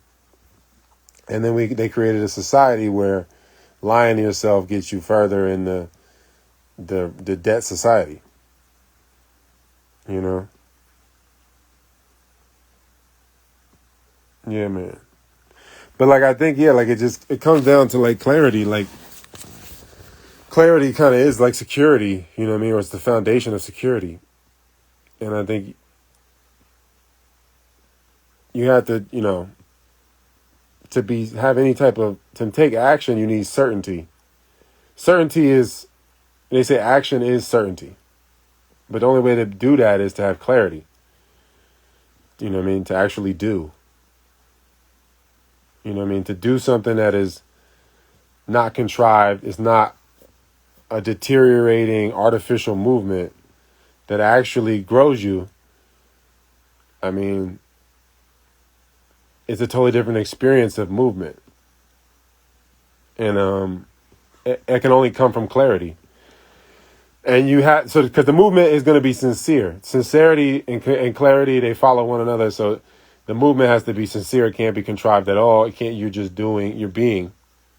And the movements are flowing from your clarity, from the core of your being. You know what I mean? So the movements is all sincere. They're not coming from a place of contrivance. So they're not wasteful. You know what I mean? The more people are just doing bad math, like metaphysical, emotional math, I guess. It's just poor. Where they're like, y'all drink coffee, y'all do these stimulants so that I can keep up an image at work or online or wherever, so that I can keep up another image. So, you know what I mean? So I can keep up the idea of myself so that I can have confidence to, you know, whatever, to continue, you know, lying to myself. It's like a wild snake eating his own tail vibe. You know what I mean? And clarity challenges all that. So people will avoid clarity at all costs. You know what I mean? People will avoid like actually being in stillness, being in quiet, going into presence practices. Like people will avoid that at all costs because it doesn't allow you to overindulge. So it doesn't allow you to feed the fake you. So it, you know, you don't attract from that false life that you never supposed to be living anyway.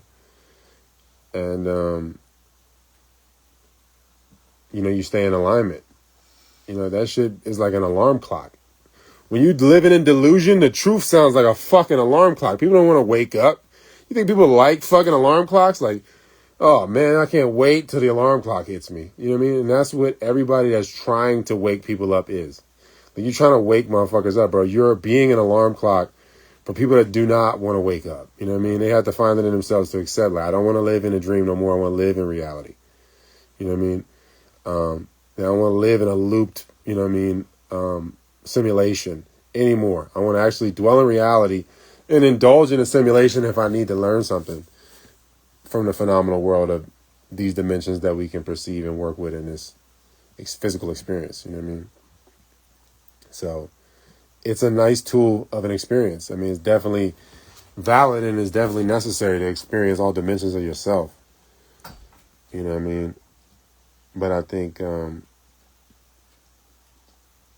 the people go for the form and say fuck the function. They say fuck the purpose, fuck the balance. It's like going after the sex for the pleasure instead of going after the creation, and the sex and the pleasure are just like part of that, and then you really get to experience pleasure, really, because you weren't looking for pleasure. You know, it's like a totally different relationship, you know what I mean? And like, I think people would rather ignore the pain to try to get ahead from the numb point instead of like actually processing and, you know, being with themselves, being in stillness. You know what I mean? They're trying to process emotion. It's like, that created like generations of people running all around the world. You know, people ran into places, shit collapsed, and society at large was running from themselves, from reality. So they got decadent, shit collapsed, then people just continued to run. And they ran into different enclaves in different parts of the world, and, you know, they created a separation, you know, and blocked the flow of communication, and people are just never really calm. They're never really, because they're not really aligned with where they're supposed to be physically. They're not operating from inside themselves from the point where they are located metaphysically. So the whole balance is thrown off. So now people are living in places they shouldn't be in. That's not designed for them, or maybe not even designed for humans at all. In, you know, certain areas of the world. And it's just like trying to process this shit in motion. You gotta be, y'all gonna have to give up certain things, accept the stillness so that you can move from clarity, and then shit can autocorrect. You can let, you know, life can autocorrect itself. You can get out the way of blocking that. You know what I mean? Because the more shit blocks, it's like a musical note getting blocked. It's blocking the harmony, it's blocking the music of life.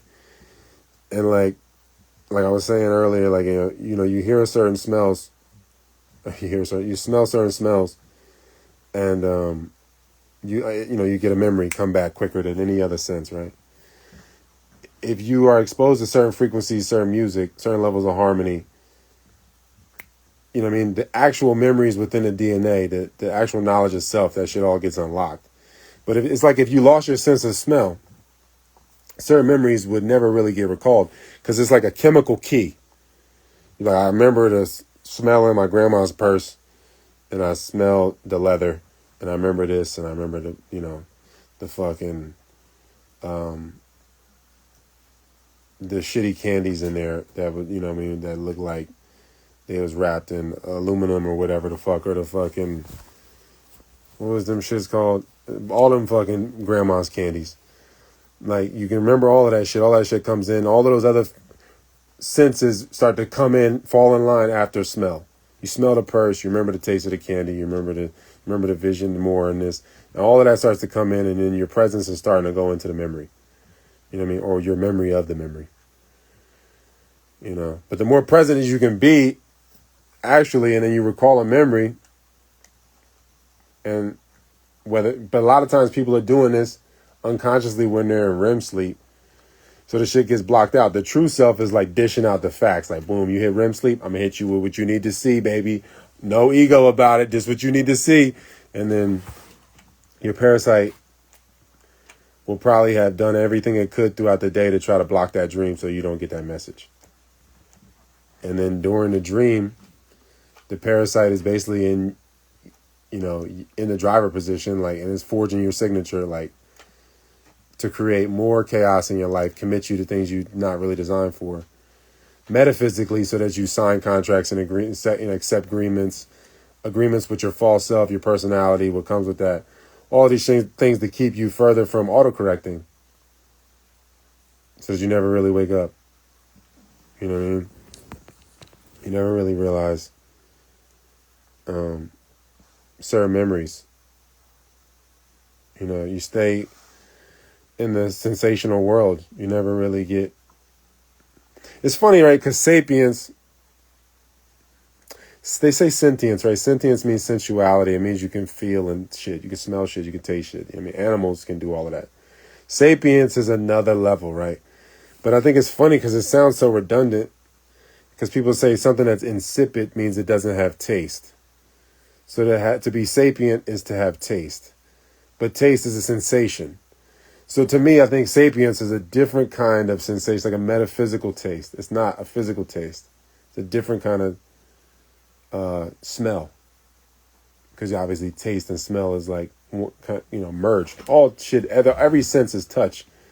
But like if you're really in touch with yourself, if you're really within yourself, you have that, you really smell reality. You know what I mean? You really have that olfactory connection. That taste, you have a real taste for reality. So when you see things artistically, recognize things in reality, you can recognize good taste, like actual objective good taste. And they don't want a world like that. They want a world of numbed taste buds. And,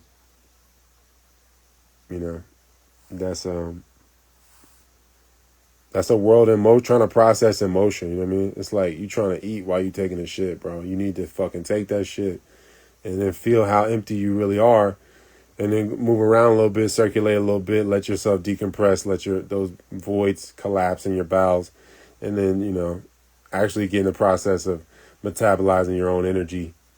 And then, you won't be crashing out off of false energy. You'll be able to generate and metabolize your own energy more and more. That's the whole process. Of being autonomous, you have to have a certain level of balance. So through that process, you're going to have opportunities to support the collective balance. By positioning yourself and others in certain ways to where, y'all can be in harmony, where y'all can actually hear the rhythms or smell the rhythms of reality, of yourself. You know what I mean? And, you can actually function instead of focusing on the form. The form's going to break down if you aren't functioning. You know what I mean? If you're actually in your purpose, your whole posture is going to be different. You're going to approach life differently. You're going to be postured a totally different way than if you were like living a lie. You know what I mean? You're going to be postured in a way where you're like, do they know? Do they know? Nobody's going to know. You're going to be like in that space. You know what I mean? Like, do I know? Do I realize I'm lying to myself? Like, you're going to be in that shit. The confidence not going to really be there. And that fake, pretentious confidence that comes from stimulants, that's only going to deteriorate your entire existence. And maybe you get away with it your generation, but you're still going to die a fucking painful ass death or an unconscious ass death. So, and maybe your kid has a chance, opportunity to realize themselves and apply their will and realize supreme balance. But, for the most part, you can't bypass yourself. So you're going to probably not ever really dream and never really experience the balance that's required to actually dream instead of fucking loop memories while you're in REM. Once you've processed that shit through stillness, through fasting, through breath work, through hormonal reestablishment, then you can actually experience all the dimensions of yourself, and then once you start to inhibit parts of you, you'll feel the pain that comes with that. It's like suffocating an area of you. But if you haven't let the whole you breathe and haven't experienced like every cell really breathing and they're actually being just complete flow of communication of self, of breath, of knowledge of self. Complete communication is breath. So if that isn't flowing fully, then yeah, you're never really going to experience your true form. You'll never really function. And so you can try to posture yourself in a way where it looks like, oh, this is my final form. This is who I'm supposed to be. But that shit's always going to deteriorate you, and you're never going to be able to be who you are and attract from who you are. You're always going to be stuck between who you think you are and who you are. You know. But yeah, and I think again, it's gonna be an arduous road. Picking the eternal route. You know what I mean? People prefer the side paths, but the eternal route is direct. The direct path seems long. The shit is arduous, but you get yourself the whole way. And you realize how you're there for yourself. And then that allows you to be there for other people, and then you can experience abundance through that another level of balance with other people that are balanced. So in that process, you're going to be making yourself more valuable. You know what I mean? Like, you buying shit, like, you got to look at it like, why am I buying this shit? Am I buying this shit so that I can continue to be a slave? Or am I buying this shit is going to make me more autonomous? How many things do you buy that continue to perpetuate your dependence? You know what I mean? Obviously, buying food, you know, when you could grow it. Or outsourcing to digital music when you can learn music, or, you know what I mean, listening to other people tell you what things mean in spiritual books, or learning the languages they came in. Oh shit, that shit was big as shit. I don't even know what that was. That shit like a bird. That was a crazy ass. Yeah, I wonder if that was on the camera. I never want to swipe at things because fucking, I feel like I always kill stuff when I swipe at it. But yeah, like, yeah, man. I think like, yeah, like if you're paying for a service, you should be paying to learn how to do that service for yourself. Make yourself more valuable to where you can pay yourself. Like, I don't mean it like in like how you be CEO and write your checks. It don't have to be like that. You could be like, look, I'm paying to learn how to do this thing so that I can invest my time and do this shit on my own. And then whatever money I save from that is basically like paying myself. And then you experience abundance through knowledge, and then should be just knowledge and family. You know what I mean? Knowledge or kindred activation. Knowledge and kindred activation and maintenance of connection. Like all of that type of shit. If you have that, then money will just come. You know what I mean? Stability will arise from that. From a flow of knowledge and open communication. To give life an opportunity to correct itself.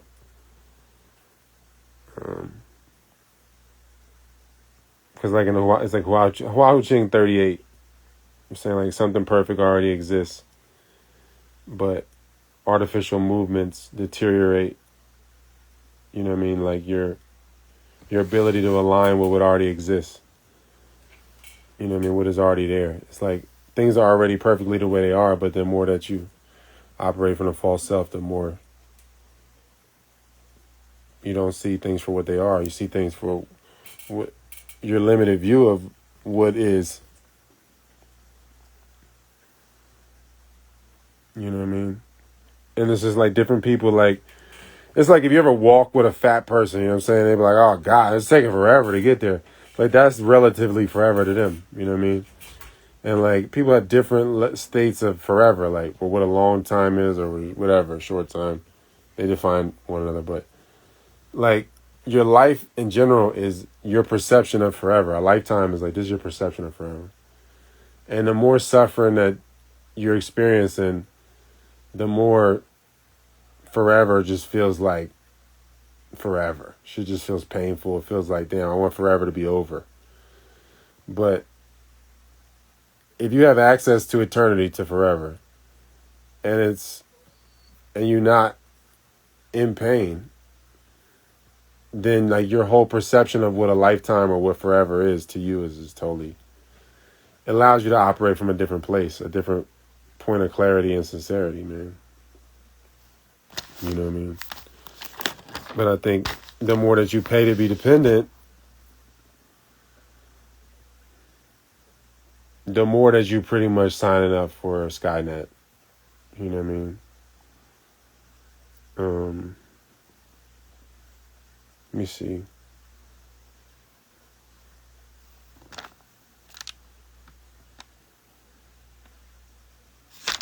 I think I covered everything here. Got a couple things. I'm going to get to the questions in a second.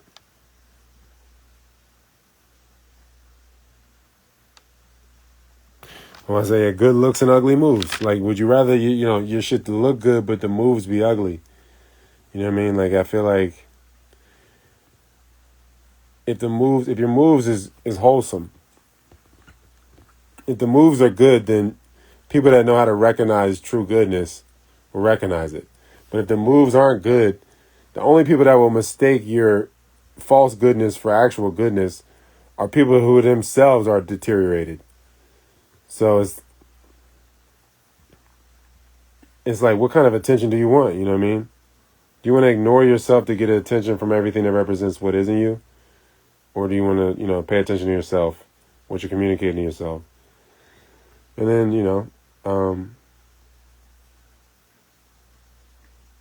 furthering that connection inward, you know what I mean? Because death itself is a step inward to go forward.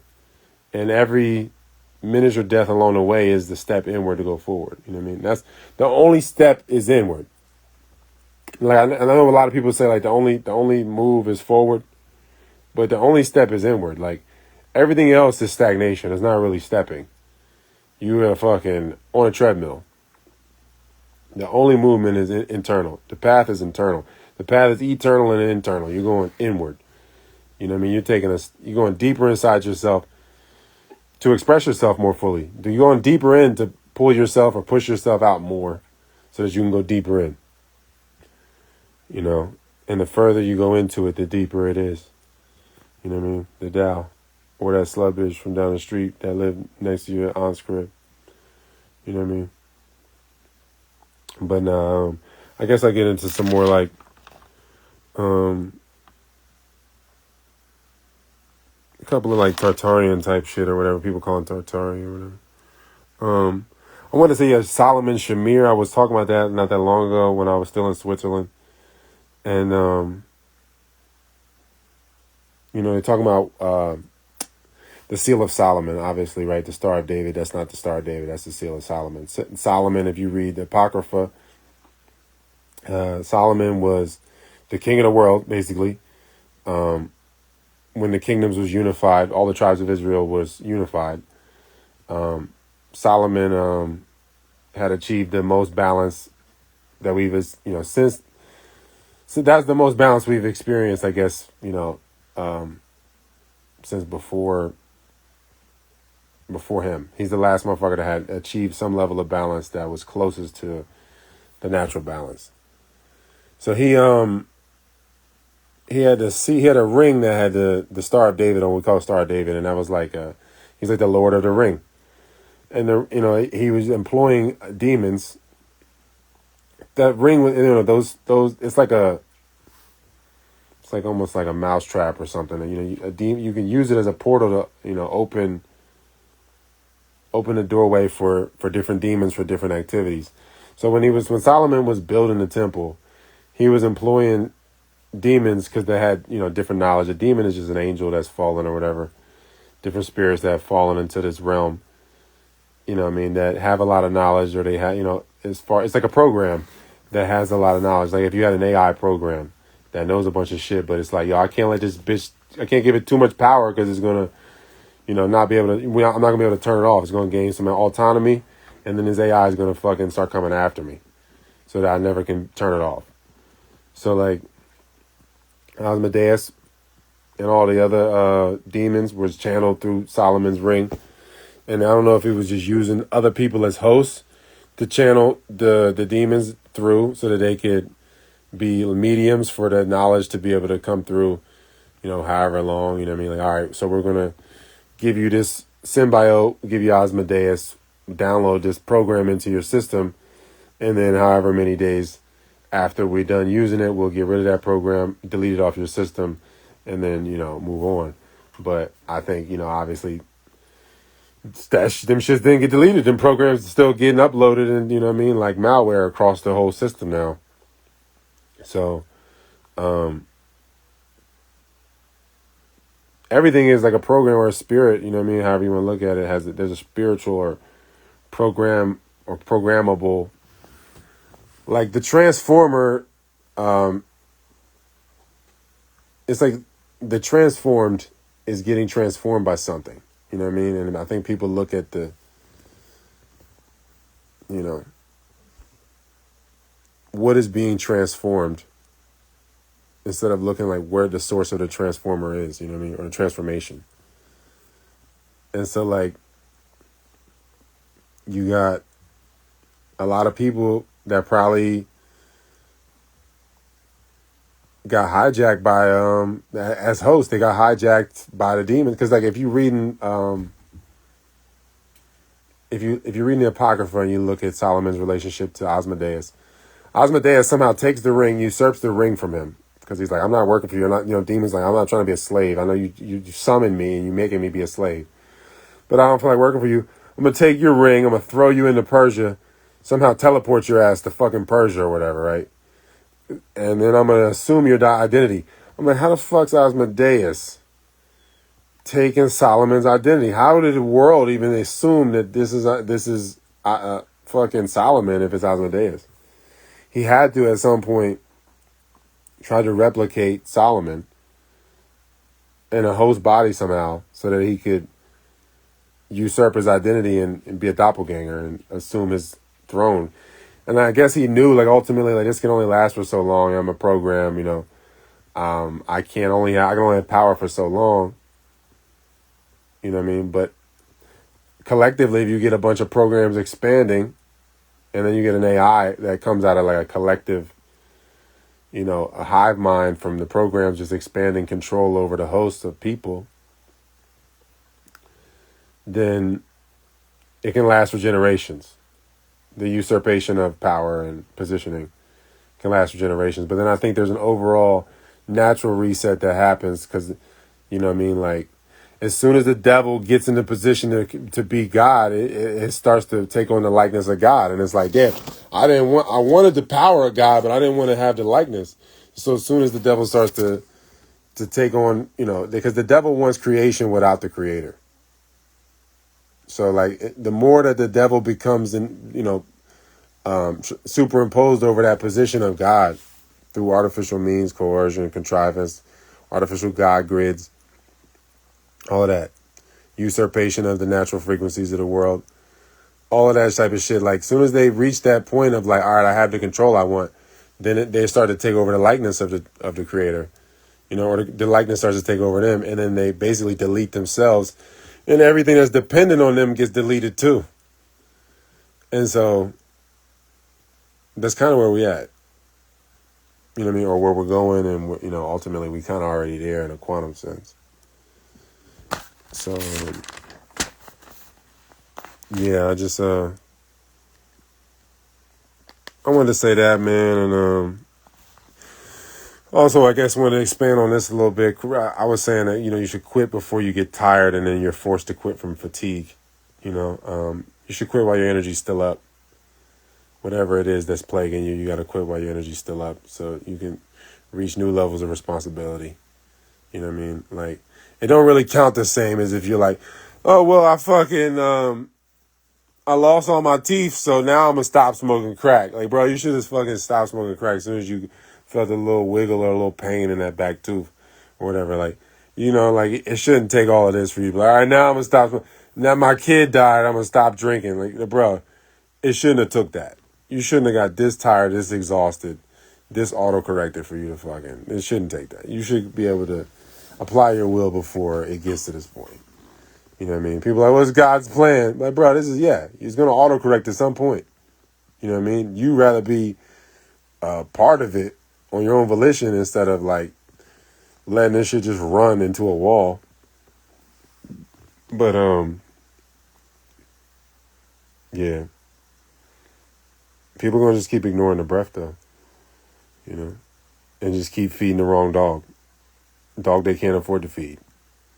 And that's why I posted that shit about chess players burning 6,000 calories. It's like a marathon running amount of calories. A chess player will burn 6,000 calories in tournaments just because the clinching and the breathing required to stay focused on chess. That is exhaustive energetically to focus on something like that, right? And so plenty of people are going into 5 to 10 minutes of REM sleep that is creating like a different perception of time where they're so stressed out, where it's like you burning so much energy, so much substance is getting burnt and fragmented through that stress of that REM experience.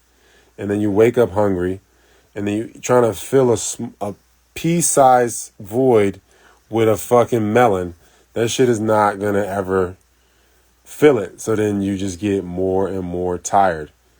You know what I mean? And so yeah.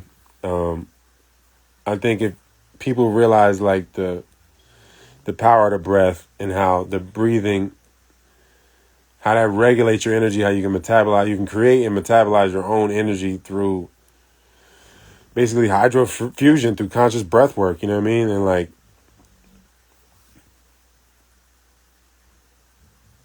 you can charge up, you can regenerate so much more through a 10-minute experience of going deeper inside yourself and realizing your breath and your potential and having a different perception of time. That's like unlocking yourself instead of locking yourself more so by a repetitive trauma that you're revisiting through REM sleep that's stressing you out over and over again, because you won't address it during your waking stages and you won't work towards your purpose. So then, you know what I mean, you can get more tired and then you go to sleep and then you get less inspiration. So you need more stimulation because you're just exhausted. So then you eating more than you should and your body gets more inflamed. You retain more water, and now like, you know, you don't even realize how much calories you're burning in your REM experience. It's just like playing chess for fucking hours. You know what I mean? You're largely sedentary. When you're playing chess, you're fucking moving a thing that's this big, this far, pressing a little bell. You know what I mean? Like, you're largely sedentary, but the focus that's coming from the nervous system, from the brain, is eating up those calories. So what do you think is happening when you're in REM sleep, going through a recurring dream, also known as a repressed memory, and you're just getting stressed out because you just, you're ignoring yourself in the dream, so then you can't really be present in the dream. You can't act in the dream or allow things to play out like they were supposed to. So there's so much resistance in the dream that it's just like resistance while you're playing chess for 6 hours. You got so much clenching going on, you burning all them calories. And if you keep eating empty calories, then you're retaining more water. And then it's like watching the dream. It's like listening to music underwater or something. Or listening to somebody talk underwater. That's what your dreams become. You know what I mean? And yeah, all right. So I wanted to finish with this last point about because I was saying like in the Tao Te Ching it says like the master knows the utensils but keeps to the block. You know what I mean? He's like chipping away and carving away at the block to make these utensils. And I know these utensils. I'm using these utensils. I'm using my thoughts. I'm using my feelings, my intuition. These are utensils that come from the source of presence, the source of light, the source of eternity. You know what I mean? Experiential eternity. That's all coming from this source. Like, this is the block. This is the Tao. This is the dominant. You know what I mean? Like, this is this is how the narrow comes out of the broad, you know what I mean? The recessive comes out of the dominant. And so, like,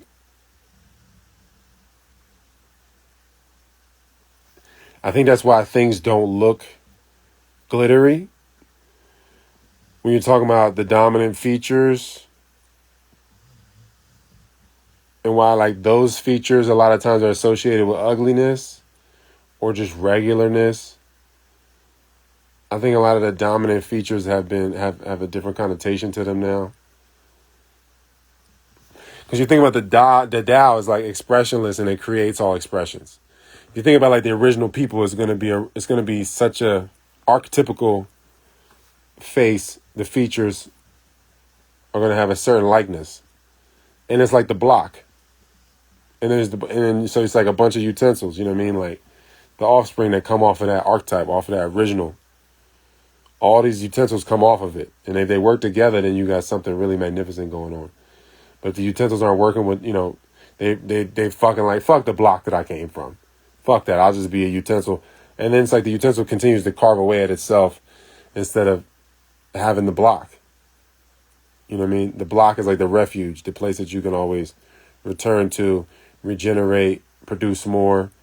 You know what I mean? If you don't go return to the block, return to the archetype, to the original state of being within yourself, then you're just going to carve. It's like a utensil reducing itself into a bunch of smaller utensils for like more menial stuff or more redundant or arbitrary stuff. So it's like what the utensils have done. They try to cut themselves off from the block. You know what I mean? At this point. And like when it comes to like original peoples, I think this shit, it's not going to look special because it is the most special. People are going to call it mundane or they call it basic or normal, but it's something that has like no, you can't divide it any further, or like there's no reduction. It's a common. It's at the bottom denominator. Like you've reached it. The basis of it, the nuclear state of something, like the basics of a substance. It's indivisible at that point. You've reached the core. It's not going to seem like it's eternity. It's not going to seem like some flattering, fantastic. It's eternity. It's like, it's not something that you can grasp or lose or try to achieve. It's something very basic and constant and doesn't have no opinions. It just is what it is. So it's like that original face, that original way of being, all of that shit. It don't appeal to people. It's not going to light up your taste buds or whatever, because we've been trained to focus on the narrow. You know what I mean? It's like somebody can walk down the street. It doesn't seem like success if it was just a simple walk down the street. You know what I mean? But if somebody tight ropes down the shit, it's like, but they're still getting to where they need to get to. One just has a lot of stress. You might fall off a bunch of times. Well, one is just, it's like in the Tao Te Ching, it's like, success and failure are equally dangerous. Like if you go up the ladder or down the ladder, you're in danger. You know what I mean? Like you're in a place of you're not firmly planted in yourself. But when you can stand, it's like when you stand with both your feet on the ground, you know what I mean? Then you're not going to look too far ahead. You're not trying, you will be okay with failure and success. You won't see them as separate things. They're just necessary things as part of the universal process that's autocorrecting. You know what I mean? Keeping the balance in life. And I think the further people get away from it, it's like anything, man. It's like your mom trying to wipe your face. When your face is dirty, you trying to go outside. You want to just go outside. You're like, nah, mom, fuck that. I don't care how I look or whatever. It's like there's this original way of being and state and likeness and features that are indicative of the original. And all of that shit, since we've been in inverted reality, all of that shit is under attack and people want to destroy it. People try to focus on the narrow. They try to focus on the glittery and the shit that makes it look like it's special. But it's like the recessive comes out of the dominant. It's within you know what I mean? Like the dominant still has a recessive within them. The recessive still has what's in the dominant, but into a smaller degree. You know what I mean? Like it's just like the yin and yang thing. The black has that little bit of white, and the white has a little bit of black.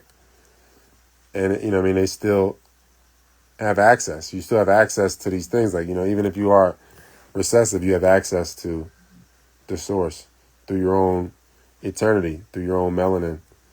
You know what I mean? Like whatever your state of melanin is, you have access, and your body is geared for what your purpose is, for what your task and your challenges are. So it's not like you're any further or behind or anything like that. It's just like You're designed for a certain thing, a certain transmission. You got to carry that shit out, fully express yourself. And what's on the other side of the transmission, who's receiving it, is yourself. And you continue to throw yourself alley-oops into eternity, you know. But I think, you know, certain features were selectively bred through vanity means and self-hate and neglect and status. It's all the same. And so value has a certain connotation, and you know, the ultimate normal, what we're calling bland, what we're calling regular, is the supernatural is super regular.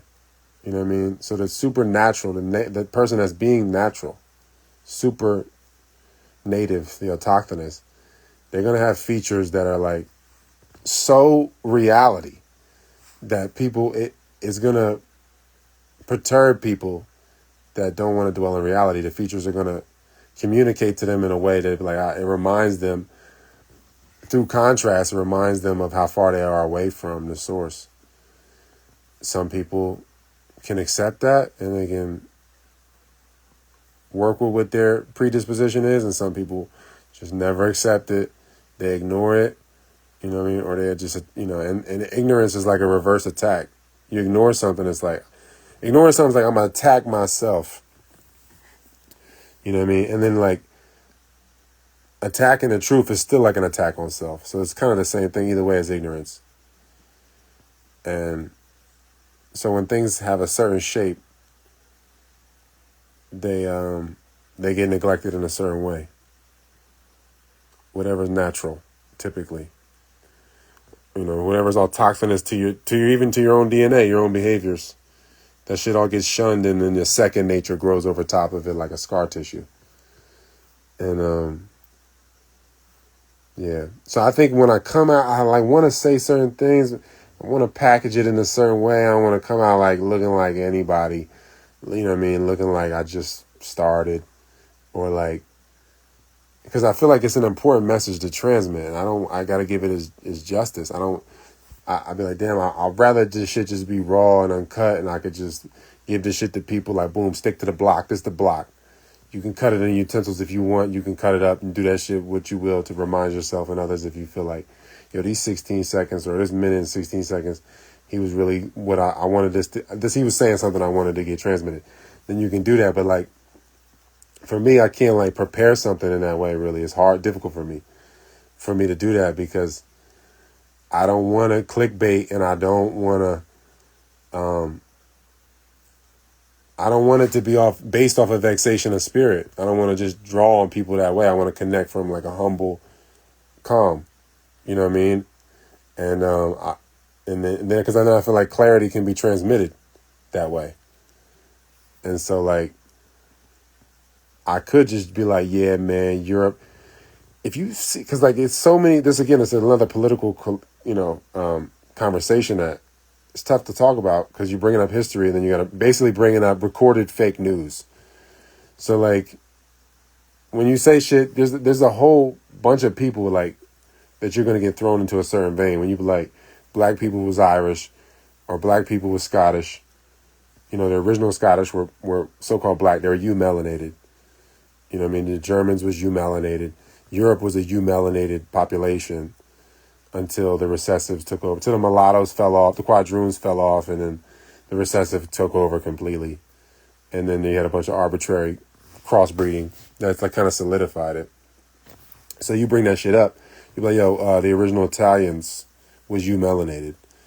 Then you have like a whole group of people that's like, oh, this is wazzery. This is all wazzery. We was kings and all that shit. And I'd be like, oh, man. You know what I mean? It sucks because you already throwing me in this place. You know what I mean? Because now I've come off with this approach. I'm cast into this place. And it doesn't allow me to communicate other layers to the points. You know what I mean? Like, and then it's like, how much do I really want to focus on proving points? You know what I mean? It's going to just grind my gears typically. Like, so that's why I just have these moments where like I can expand on some of these things because people say, I seen this post. Can you expand on this? So like I have these lives so that I can expand on certain things, but I don't really want to take anything out of the fabric. You know, I want you to look at the whole quilt. I don't want you to be like, look, this is a minute right here. I mean, I think that's for other people to do. For me, I feel like I don't know what part of these. I don't really watch these lives. I just put it up, and then like if people feel like this part of it really touched me, I'll copy that shit and I'll send it to them. Like, look, man, you should fucking. This part was the part that reached me the most, and I think it reached my family. And then if they upload it, they choose to upload it. If they want me to upload it, then I can do that. But otherwise, it's like, a good leader is going to follow is going to follow. You know what I mean? If you want to lead the people, you got to follow them.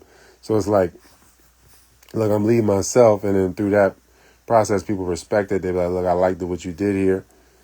This is where you can work, you can do work on this area, but this right here, this definitely something for the people that people can process, and expeditiously share it, this knowledge. And I don't really know if that's really my place. I feel like to focus on trying to create something for a short attention span for a certain audience is like I'm doing some origami shit to my fucking being. You know what I mean? Like I'm folding myself in ways for other people that wouldn't give me the same grace. You know what I mean? And I feel like I need to focus more on just being direct. And the more direct I can be, you know what I mean? Like,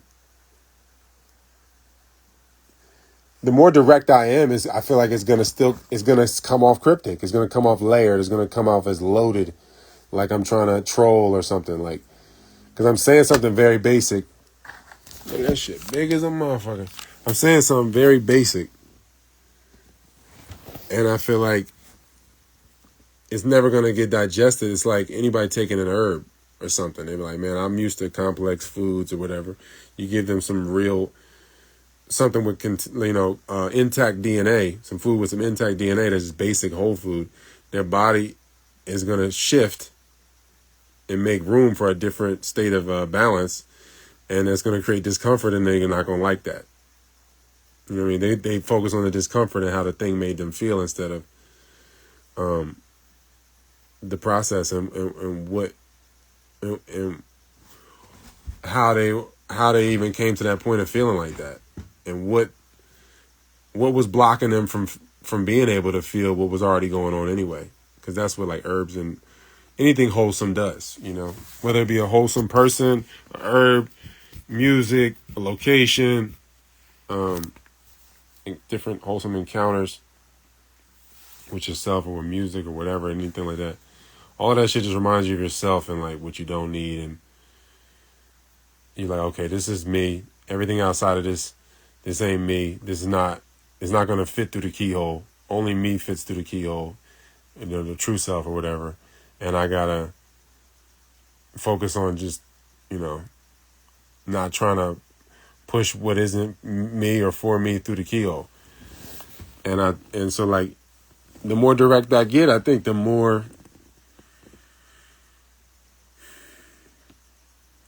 basic it is. And then people feel like I have to expand more and give you more monologues about it or whatever. But it's like, I think if you reverse engineer the basic statements that I make through practices that I suggest and different things, I think then we would come to those places. Like I would say shit and you're like, okay, yeah, that's just like listening to myself, really. It's not like anything that's against me.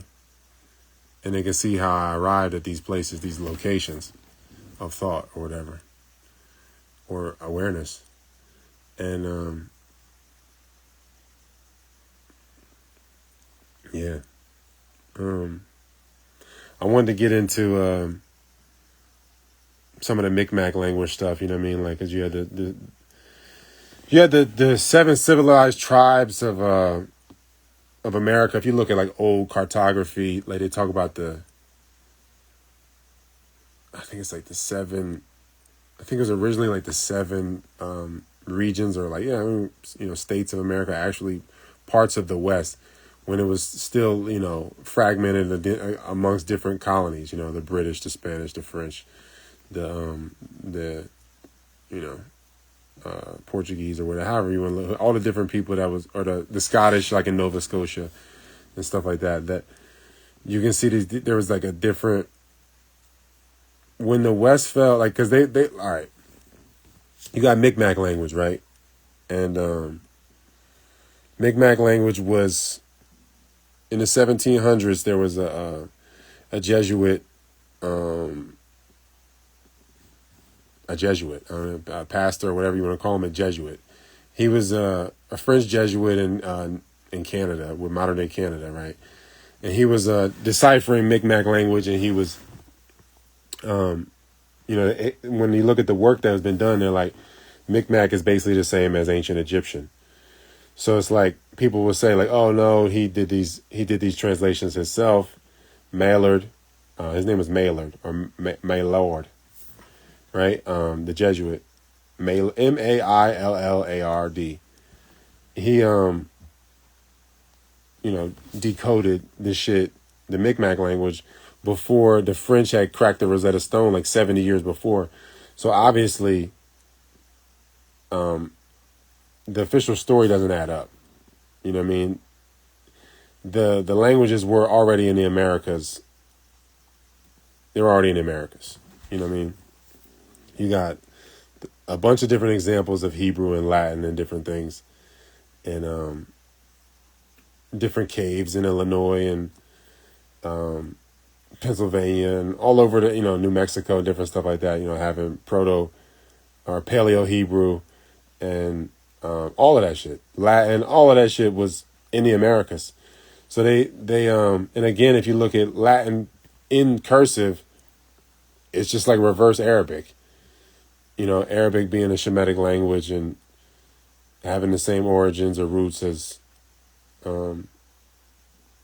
Hebrew, and Hebrew having an origin in Medu Neter, which would be ancient Egyptian. So like, when you look at Semitic or some Demotic script of the hieroglyphs, you look at scripture of the hieroglyphs, like cursive hieroglyphs. It looks like Arabic. It looks like reverse Latin in cursive. So like, you had this guy Maillard, he was or Maillard or whatever. He was Maillard. He was converting the Mi'kmaq language, and they're like, how the fuck could this dude know Egyptian at this point to say that it's like Egyptian? The Rosetta Stone wasn't cracked for another like 70 years.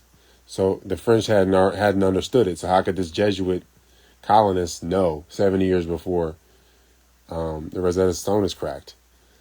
And it's like, because it's already a universal language and shit was already in America, it's already worldwide. People were using it. It was the basis language, the Medu Neter. And, they called it Mi'kmaq. So you had these 7 nations, or this confederacy of 7 tribes that ran the Americas. And, the Confederacy fell. At some point you had a mass calamity in the West, in like Utah, New Mexico, Colorado, Nevada, Arizona, the West. All of that, there was a massive calamity that was the pinnacle of civilization, that area right there. And everything else is like a remnant or an offshoot. It's like if your fucking motherboard fries up, and then there's like other areas of the motherboard that were away from the heat that survived. And you're like, oh, these are these ancient buildings, the ancient part of the motherboard. Like, this is just what survived, bro. It's not even the fucking core of the shit. You know what I mean? Like, the core of this shit was like what the Grand Canyon is, what Cliff Palace in Colorado is, Sedona. Many different examples. Bryce Canyon. All of this shit. The Great Sea is the Pacific. The Great River is the Mississippi. Is not the Nile in Africa. The one in Africa, it can't be, biblically it can't be. Has to have 5 tributaries, and the Nile in Africa doesn't. So biblically that can't be. And obviously the Mediterranean isn't the Great Sea. The Pacific is the biggest ocean on the planet. You know what I mean? if this word is inspired by God, it's, you know what I mean? God knows the biggest ocean on the planet. It's not like it's like, because if we're going into it like the scripture, these people writing it didn't know about it and explored these areas, they don't know. No, God supposedly inspired them to write this shit, right? These are people of God that wrote this shit, right? These are instruments that were being used to translate the reality. They knew that the greatest ocean was the Pacific. The great ocean, the great sea in the Bible is the Pacific Ocean. Lebanon is the West Coast, Oregon, Washington. That's why the biggest cedars are up there. Cedars of Lebanon. That's the real Lebanon. That's the real Levant. From Vancouver Island to Tijuana, or even beyond that, down in Mexicali and all of that's the Levant. The Red Sea is the Baja, that Baja, Gulf or whatever, the Gulf of Baja. That shit was bigger. It reached up into Lake Tulare. Lake Tulare in Central California, in the Central Valley, that it became a lake after the, because it was all a process of like some sort of change in topography where California went from being an island to where the Red Sea dried up, and then the Central Valley in California was a swamp with a massive lake now they call it Lake Tulare. And, then they diverted all the waterways and now it looks all arid and everything. And it's a dry state with way more fires than it naturally would have. It would still have some, but not this many. And because the caretakers, they don't know what they're dealing with. They don't have people that they don't know real order within themselves. They can't take care of this much land and space. They don't have it in them. It's not activated within them. You know what I mean? It's recessive in them, the natural order of things. And if there was the work for that, towards that, restoring the natural order, then they would eventually have to hand the keys back over to who is the autochthonous of the land. You know what I mean? And people act like, these people, the original people was wiped out. They got to take it from a tribe. They got to take it from a tribe. So what's wrong with us taking it?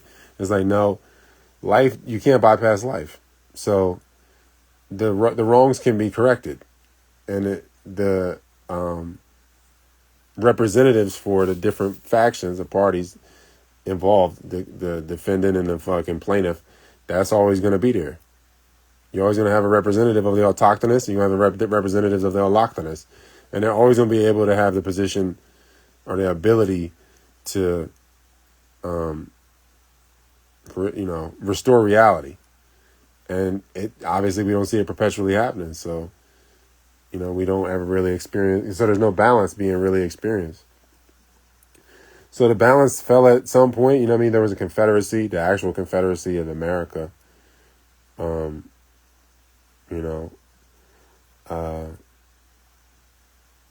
forget the 7 tribes or the 7 nations that was part of it. So that was the original Confederacy, and it was based in the West. So that shit collapsed, and then you had all these melanated people that got forced out of this wasteland, which is the West, which is fucking Utah and all of that shit. All that shit is a post-apocalyptic zone. That's why it's so barren. You know what I mean? You have some regrowth, but for the most part, it's just a fucking post-apocalyptic zone. And it's like when that's why I was saying, like, you have to correct things before you get tired. You know what I mean? Like, life is constantly trying to correct itself, but then you get a collective mass of people not auto-correcting and applying themselves. Then life has to auto-correct for you. And when that happens, you have like just a major meltdown. And so when that happens, shit breaks down. It's like the head fell off the fucking snake. The body's just flopping around now. And, knowledge itself gets scattered. People get forced into different enclaves. A bunch of codependency happens, and outright dependency, which leads to slavery. All of that happens in these collapses. Some people maintain their sense of self. They walk the fine line, because there's always going to be a representative, like I said, that maintains the order, because some of the hosts have to get through intact, or the whole system collapses on itself. So, like, it reaches a threshold when the hosts when the remnant gets more and more fragmented, when the hosts reach a point where they're like, yo, we're breaking down. There's not enough originals here. The order is not being exemplified. Things are breaking down. You know what I mean? We have not been holding it down. So then things melt down, and then an autocorrect happens overall, like where, clones take over the area, and grafts, what have you, incubator babies, repopulation, orphan asylum, orphan drain beings, whatever you want to call it. They repopulate the collapsed society, because some of it, like I said, is a meltdown in the core, but then there's still a bunch of part of the motherboard that is still intact. So then there's like a fight for that. The communication is broken out, so now you have a division there. The communication broke down, and there's division, so then people basically turn into like regional warlords almost in a sense, and then the tribes are separated. And then things further break down, and then then people are living in like total fight or flight for generations, like living in, the meltdown happens in the West, and then and all of you melanated people run to the Southeast because there's still some presence there, some you melanated people there that they can kind of hiding in a forest. What's that? You heard something? And so then, now you be like, oh, this is what these people are all black, or they're all, this is what black is. There's a bunch of different tribes. You know what I mean? You're looking at all these different nations. When you go to fucking Louisiana or South Carolina or whatever, there's a bunch of people like baked into this, the shit that's the original people, which they get the monolithic term is black. So all these different people start to cross. It's the other side of the coin where they start to breed the same way the monolithic term of white caused people to crossbreed under this guise of white status. Oh, we're just white. You're French. You're white. You're from Denmark. You're white. It's like, no, you're different nations. You know what I mean? Ultimately, you have a design, and you design for different things. And a spoon will never be a knife. A spoon will never be a knife. You know what I mean? Like, this was designed for this and this and that. And so black people, or so-called black people, you melanated people, they went under the monolithic term of black. And then for self-defense, to hide, whatever. So then you got a bunch of crossbreeding for survival and shit like that. And then kind of the other side of the coin. Where you got Hamites and Shemites and black Yaphethites all breeding with each other and randomly, and to kind of create a mass to try to artificially mount up in strength in a discombobulated way, so that they can it's like a defense mechanism to insulate themselves from the invaders, from the clones. So now it's like a bunch of different nations inside of one person, and it's just a bunch of war. You know what I mean? It's like the body becomes a territory that different melanated nations was fighting over, and then they run into other people that reflect different things within themselves, and they argue and kill each other. And then shit just gets worse and worse because you got a bunch of random ass nations mixing in the so-called black monolithic status. And so that, that creates this history of, well, all black people come from the South, you know what I mean? Everybody in the North, they come from the South because of slavery. And everybody, slaves, more slaves were brought in from the South, and da-da-da-da. But you look at the fucking, the rebel flag, the Confederacy flag, which is just a Scottish flag.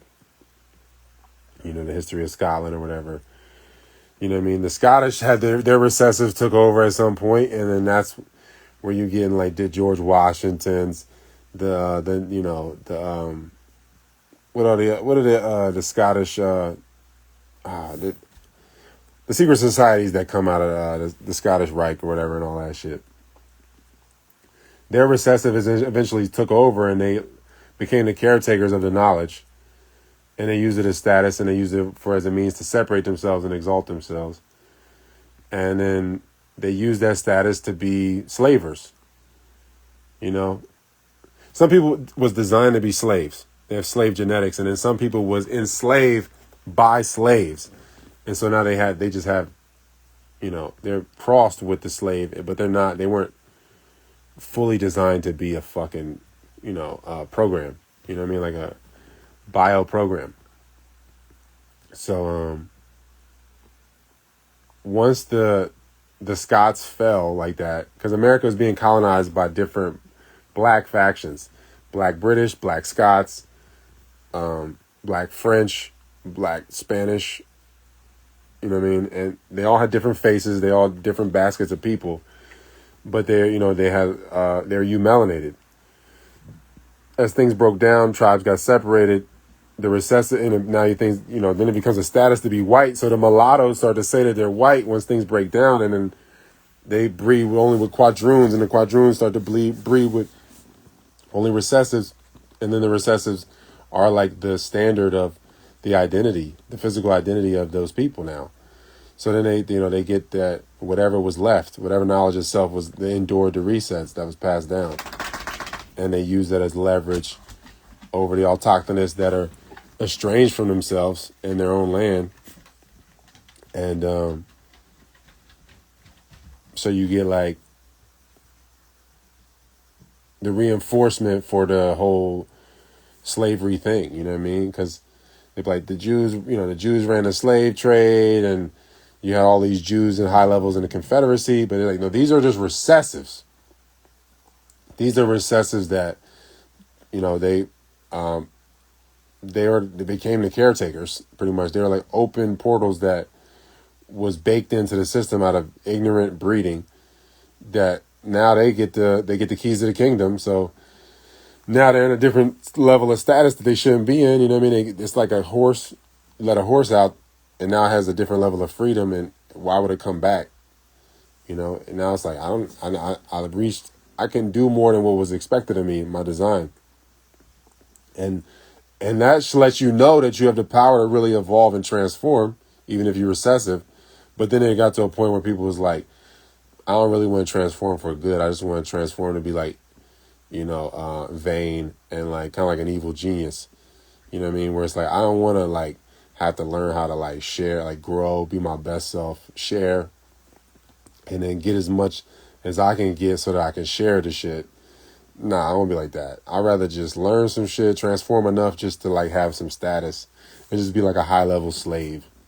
I'd rather do that. You know what I mean? That's kind of where we at. You know what I mean? And the slaves control so much leverage now that the standard is like, it's like if the king is a slave by genetic coding, his idea of what a good time is, what quality and value is going to be impressed upon the population. You know what I mean? So, you have a slave outlook. Like, oh, this is what pleasure is. This is what love is. This is what this is. You know what I mean? Like a rogue slave.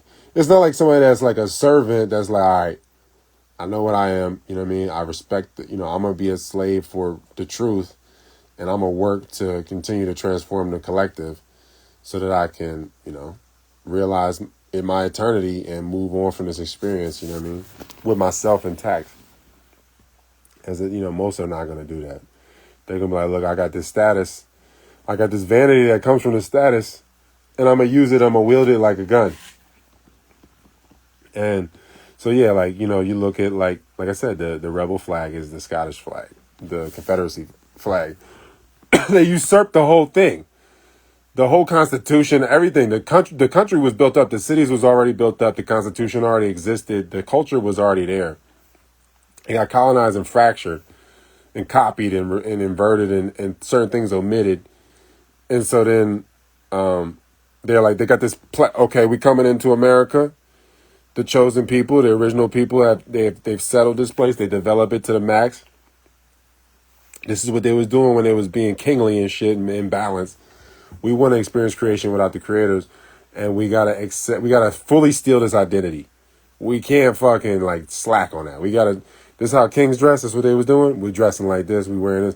We got these different compartmentalized separation of powers and all this shit to keep the charade going. And they assumed the whole identity, you know what I mean? Because it was a confederacy. of tribes, natural autochthonous tribes to the Americas. And then they got colonized, and the motherfuckers was like, we're going to just take the identity of these people, and we'll be the Confederates. You know what I mean? And then you had this whole split or fracture based on different political stances, but the whole shit was like just more of a consolidation of the identity theft.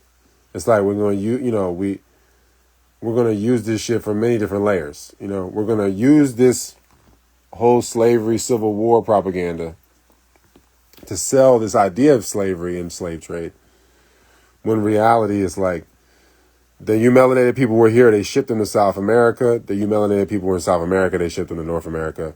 They shipped both to the Caribbean, and they shipped melanated people from the Caribbean to both North and South America. The slave trade went across the Caribbean, up and down. People was getting displaced through war. If they didn't get murdered in the beginning, they submitted into slavery after years of probably oppression, because the original template just never going to submit to slavery. They're going to die first. Then their women are going to get raped. And then you're going to have hybrid offspring that could possibly buck the system. That could be true, you know what I mean? Or they could just fight for status and vanity as well. And then they get used in the slavery pyramid. So, you had the hybrids popped up. Generations of hybrids breeding with hybrids. Then people, the template continues to break down. The knowledge itself is inactive. And then you got recessive being, slave masters and controlling slavery and then taking over the identity of the Confederacy. And then you have this like mass quelling for whatever reason through the Civil War to fully usurp the identity and consolidate power, and to make this American company with this plagiarized constitution, with these plagiarized customs, with these judges that wear black, and all of the customs and everything. It was just a bunch of plagiarisms, because the parasite can't create nothing. They can only copy and invert or omit things from the original pattern. You know what I mean? Because that reflects them. You know what I mean? It matches them. They're a reduction. You know what I mean? So they're going to be naturally reductive. You know what I mean? If they're not in harmony with the overall balance. So, black colonization happens. It takes effects. It fractures. Then they get decadent. The black colonizers become more mulatto and pale, quadroon, and then that gets taken over by total recessives. The recessives breed with each other to maintain status and hoard power through this flesh white status. This idea of what white is more than what they're passing for white. So that just establishes America, which is the head, and then the body just follows the head. And since the autochthonous are basically sedated and inundated with lies, artificial intelligence, and stimulants, they never claim their own throne, and it allows the artificial to continue to have the identity, to steal the identity, of the actual chosen, from Ephraim and Manasseh and the other tribes as well, but from the line of Joseph. I mean, the people that come from this line, they were, if you have that identity, it's like having the signature. It's like, for lack of a better comparison, it's like having Elon Musk's signature. You could just forge shit. You know what I mean? It's like you had the richest man on earth's signature. You could just be like, hey, I'm forging this. That's what it's like to have this identity of the chosen people. If the wrong people have it, and if the people that's supposed to have it ignore the signs or calls within themselves, then the order of the world is never established, and everybody suffers, and real losers win, and we all really lose. And this can only go on for so long, and it has to implode again. And then the parasites are trying to bypass it, because that's what they always want to do. They don't want to accept the universal will, the universal point of control. They want to bypass it. So it's like sleepwalking us into another reset, artificial reset that wouldn't happen if we were collectivized and harmonized, then sleepwalking us into that, and then creating as many of us, dependent tenants on this misplaced world where people are all over the place where they shouldn't be. They're all being tenants instead of living where they are designed to be. And so then that creates more imbalance, and then it reaches a point where everything collapses and all these dependent people go down with the ship, and then there's a small remnant, and then we have to rebuild from a very small remnant, and it's just getting smaller and smaller and more fragmented and more mutated, and that's just what's supposed to happen. If you don't respect this shit, it's going to shake out a certain way. You might have a strong seed line right now, people that preserve the shit, your people did, but if you don't respect the shit, you're going to end up breeding the wrong way, your kids are going to breed the wrong way, and then you're going to end up in that trajectory of where you wake up generations down the line and you don't even recognize your own face because you crossbred with a bunch of clones that managed to get their way into your system, into your bloodline. And, by that point, once you do wake up, are you going to love yourself? Are you going to care about yourself? Or are you going to quit again? And then the shit just gets more and more fragmented until life forces the collapse. And then, we have to go through a very upheaval, a crazy purge where a lot of trauma will happen, but it will be necessary to get through. It's like ripping a Band-Aid off that ain't you should let that shit scab up a little bit underneath, because if you rip it off now, you're gonna rip off all the scab, and now you gotta kind of restart the healing. It's like a bunch of shit is gonna get caught up in the wind or the wake of the Band-Aid getting ripped off when we let the reset happen unconsciously, and that's what we headed for. That's what we're in. It's not like we're headed. We're in it. We're in that right now. We're in a post-apocalyptic world that's resetting artificially again, and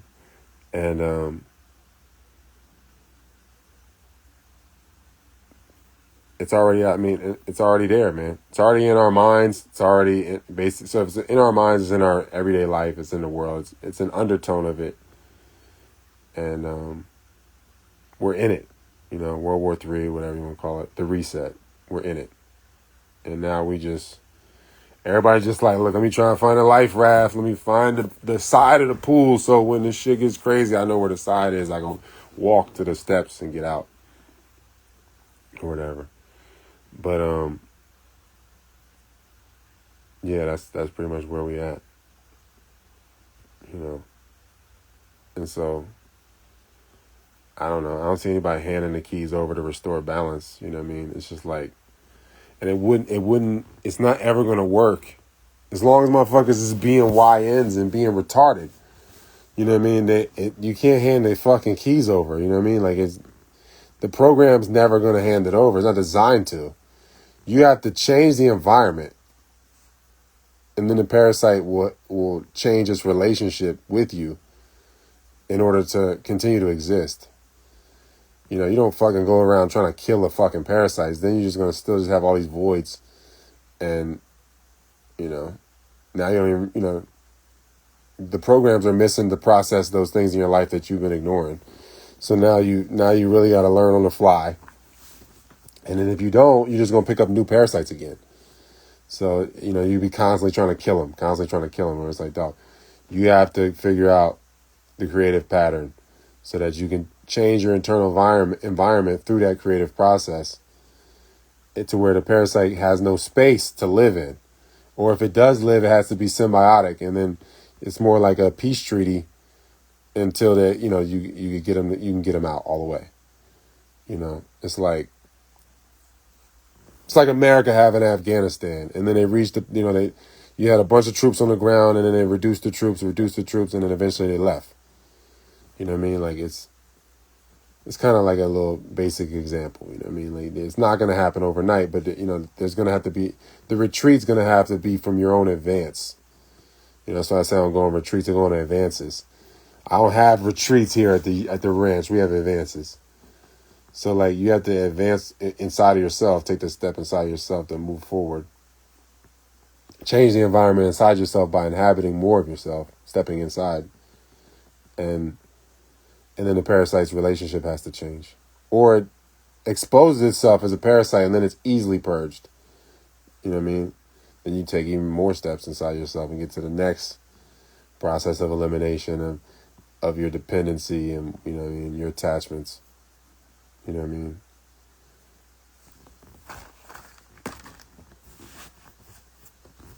You know, I was talking about this shit the other day, or earlier today. I was like, man, yeah, I don't really want food. I just be wanting to feel like this is like, at one point, this was sufficient. This made me feel like this was, you know, my consciousness was in a place where, like, I need this. This is the fuel I need. And I'm satisfied with this. That was the state of energy I was in. And I miss being, like, in that state of responsibility. Because it feels safer. Even though I was more vulnerable because I was fucking more blind. I mean, you're still protected if you continue through the process naturally and without coercion, you know what I mean, without contrivance. If you're going through the process of learning, then you continue, you know, you take those steps. Every step you take is like a protected process. You're going to have challenges, but the whole process is going to work itself out as long as you pay attention. But like now I'm in another challenge, different challenges where I'm like, fuck. You know what I mean? I want to go back to doing the answers for the 3rd grade test.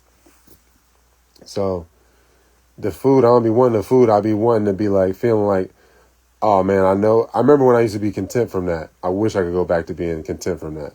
I wish that would fill this void. I know it won't. I want to go back to that place, that state of consciousness and that relationship with myself because it felt safer.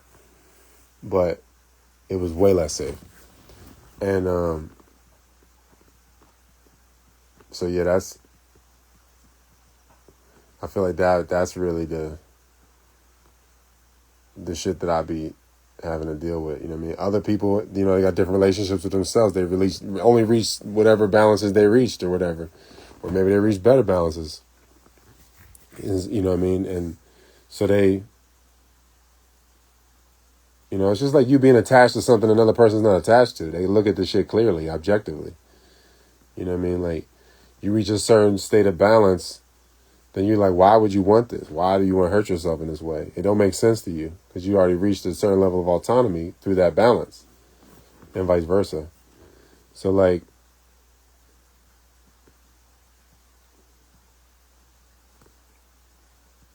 I feel like it always feels scary because I think, you got to continue to learn things, you know what I mean? You have to continue to learn things and make yourself more valuable so that you can continue to grow, so you can have space to actually be and experience yourself. Really. You know, and I think for me, I be wanting to go back to the 3rd grade, you know what I mean? Do those tests. Go back to these challenges that I feel like I know. But I end up losing that challenge and what was, actually what I was actually being primed for. And, yeah, the clarity, it's just clarity. I need the things that I know that I've realized a certain kind of balance that had a certain kind of clarity. And I'm always in that place kind of and always connected to that state of consciousness or awareness, presence. And so that kind of always like corrects. Things can only reach a certain threshold because I can feel enough, inhabit enough inside myself to where the disrespect can only go so far. There's enough knowledge of self activated in my body where like the disrespect can only go so far. And, yeah, I just reached a point where I feel like, just turned 35. And it's like the space between my 20s and my 30s. And I'm just like, man, time's only going to move faster. And I learned a lot, in my 20s. The last 15 years was like a flash. It was like nothing. So the next 15, I'll be 50 in the next 15 years. And that shit's going to be like nothing. So I already know, like, I'm just going to have to really get down to the basics and live the level of respect that I know that I've experienced before. And, not try to skip the small steps and not try to fill small voids with big things when I could just fill the void with not filling, by reducing the void through not doing, through non-action, through presence, actual action instead of contrived action, which is just spinning your wheels on a treadmill. But yeah, I guess I'll go into the questions, man. Obviously, like I said, man, we're in different phases in the World War III process, the money reset, all that reset process.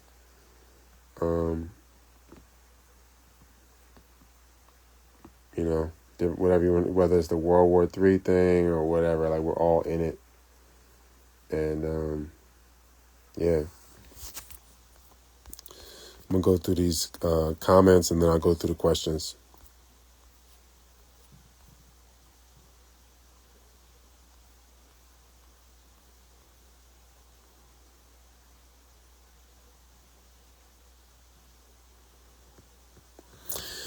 They won't release the Epstein shit. They'll never release it.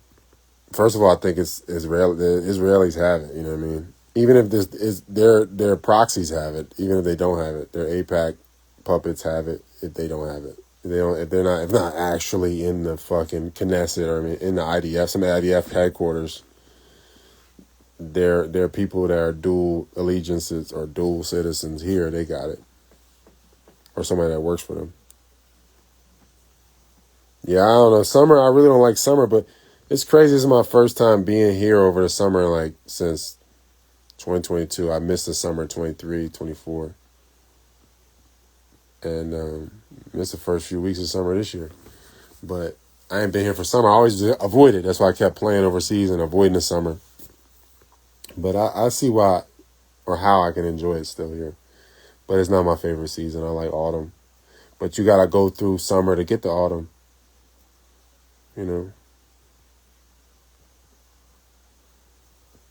Autumn won't even taste right if you don't go through summer.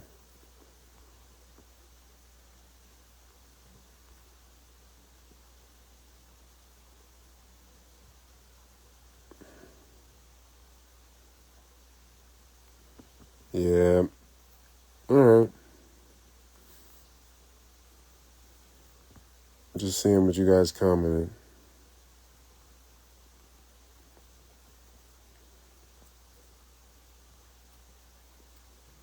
Man, I always wanted to know, though, man, on a side note, when China went full communist in 49, when the West fucking collapsed the nationalists and ran them into Taiwan, the dude's name was Chiang Kai-shek. I wonder if, because I don't know. I don't really know. But, in different parts of Asia, the first name is the last name. You lead with the last name. You know what I mean? It's like if you say Bud Taylor, you know what I mean? Instead of Taylor Bud, it's like Yao Ming. His last name is Yao. The family name is Yao. Ming is the dude's first name. You know what I mean? I think Ming means king, if I'm not mistaken. But anyway, I always just wondered if Chiang Kai-shek, if Shang is the family name. You know what I mean? Because they would say it was the Shang zone before it collapsed, before the recessives took over Asia. You know what I mean? Before they ran all of the fucking melanated Asians out of Asia and they ran into Africa for refuge. Or into the Americas, some of them. But yeah, it was the Shang zone. They called it the Shang dynasty or whatever, but it was the Shang autonomous zone where people was living in balance. It was like an electric zone. Kind of like if you ever watched like Lost, like how they had that one area where you couldn't cross or whatever. It was like an electrical zone through law lines, through ley lines. And was an autonomous zone that was protected through a multi-layered grid. You know what I mean? That worked with the natural grid. You know what I mean? It's just like the Avatar motherfuckers communicating with the plants and animals. You come into a certain area, it's going to trip certain alarms, be it plants or animals. It's going to get relayed back in the zone. You get purged. You know what I mean? So it was an autonomous zone called the Shang Zone, you know, in Asia. And that's where you're getting all the knowledge of self through Taoism, all the knowledge of self through so-called Confucianism, Buddhism, you know, all of that. I mean, Buddhism really got hijacked and came later, and they burned a lot of the Taoist books because it was another way. It just got usurped. It was like the easiest means because Taoism is like decentralized. Taoism doesn't let, you know, Buddha has this icon. It has this idol. You know, you got Buddhism, you know what I mean? Like it's easier to, you know, manipulate the people if you got an icon or an image to sell to the people an idea of a person, you know what I mean? Like people, they talk about Lao Tzu, but nobody knows what he looks like really. They got a bunch of fucking recessive renditions of who they think he was and all that stuff too. But Lao Tzu, whether you think he was a body of people that went, you know, that was living that way and put those writings down, and then it got passed down, and then the autonomous zone collapsed. Some people held on to the knowledge of self, and then the fucking barbarians, they came in with Buddhism and they burned all the Taoist books. And that's why, you know, I think Buddhism probably started off in a good spot, but then it was easily centralized to be used just like Christianity or Islam with an icon like Muhammad.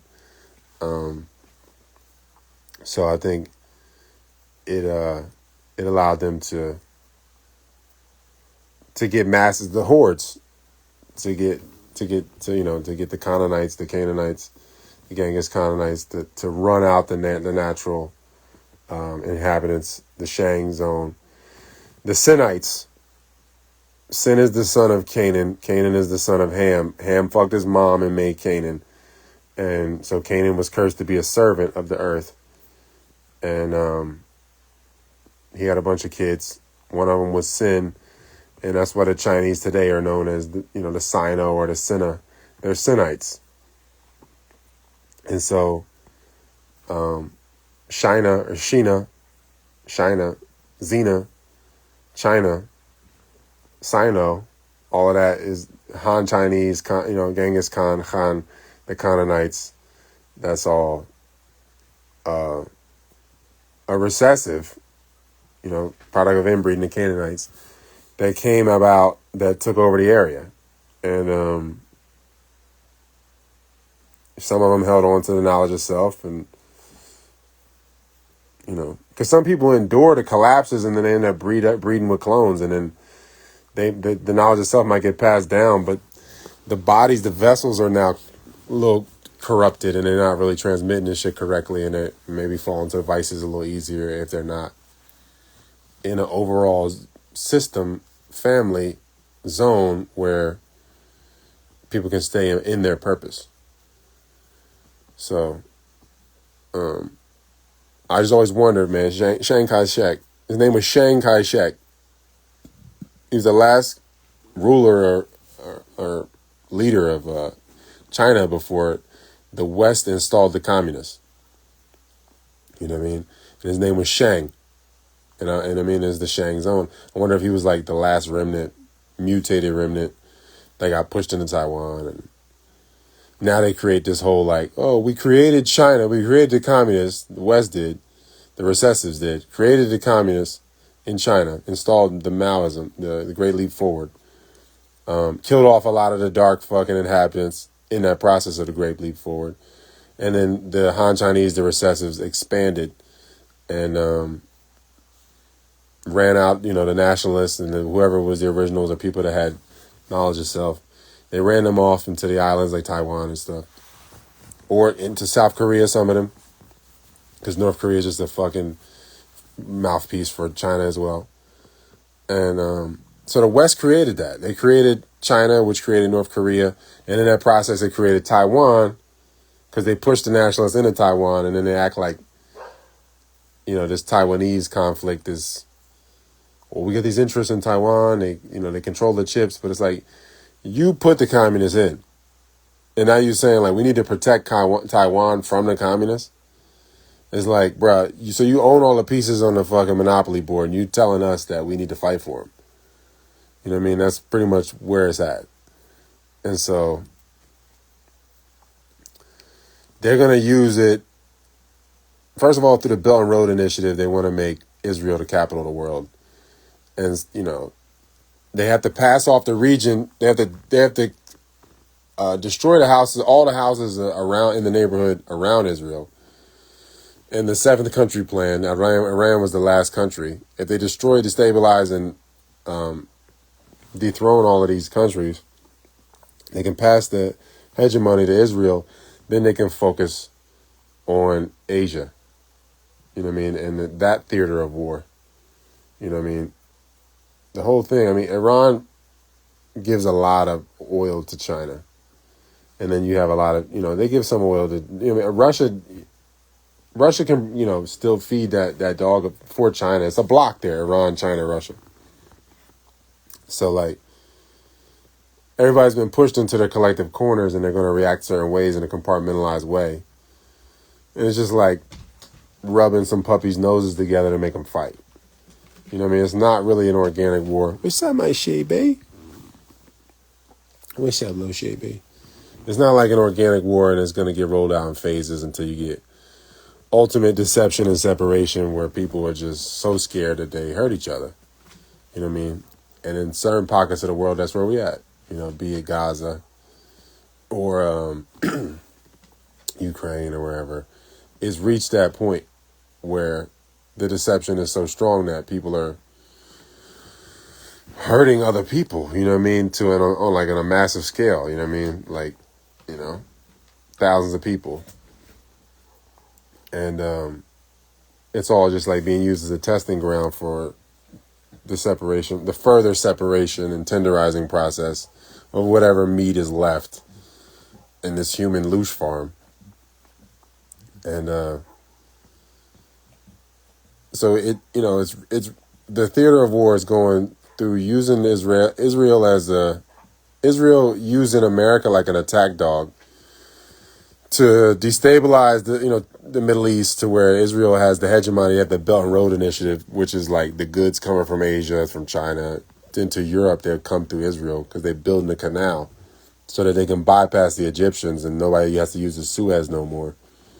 So they can control the Middle East, and then they can control the flow. They can control Europe, because they can control the flow of goods from Asia to Europe, and then Europe is going to continue to spiral out of control because you have 1.7 reproduction rate. So they're going to continue to import their fucking population. So it's going to be more conflict because there's not going to be harmony. And then they're going to be leveraged in trade by Israel, and America will be like the attack dog for them. And, what can China do if they get all this oil from Iran and then they have to send their goods through this fucking tax collector in the Middle East known as Israel, to get their goods to Europe through the Israeli canals, they're going to do it. And it's just going to keep, the parasite's going to keep expanding. And then I think you're going to get the scripture, you're going to get the synagogue of Satan. They're going to build the fake temple. And then that's going to be usher in the Antichrist, whether it's a collective mass possession, like a spirit program through AI that gets, like a mass possession that creates a mass possession, or what, however you want to hypothesize, but I think that's what will happen. It's just like in Joshua, man, reading Joshua, especially you read it in Hebrew, you're talking about using javelins and shit and taking all these, and spears and taking all these people out. I'm like, yo, they got a weapon right now, javelins, that's used for war. I'm like, this is a higher technological state when Joshua was fighting the fucking Hittites and the fucking 5 kings of the Amorites. Like, he's using, Antiquitech, or, really a high level of technology. It wasn't no basic fucking javelin. You didn't throw a fucking javelin, kill 1,000 people or 30,000. It's not what's about to happen, man. They're using weapons that make the fucking sun stand still and make shit hail down on their enemies because they're working with the source to try to correct things. And so I think that, this shit, where it's at, it's like it's all lining up. The programs are just running out the scripture. They have a certain script installed in them. They're going to run, they're on their loop script, just like Westworld. They're all going to do what the fuck they're going to do. You know what I mean? And it's like, it's an implosion. You don't want to get too close to it because you're going to go down with it. And it will destroy itself. You know what I mean? You don't want to become like the enemy because then you become one with the enemy. And then as it's destroying itself, it's destroying you. Because you become one. So it's not about resistance or fighting in that way. It's about really just changing the environment. You know what I mean? And however little ways. But that's where I think the theater of war to focus will go after they fully destabilize the Middle East in that way. They'll be able to focus more on Taiwan and, the South Pacific and the China Sea. So North Korea, South Korea theater. It's all theater. I don't think North Korea is even a real country. The whole country. It's a fucking CGI country.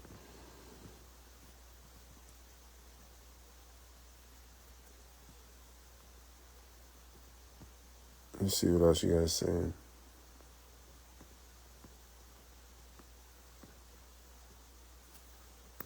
Yes, you don't want to be. Yeah, you want to set yourself up the best you can. See no evil, hear no evil.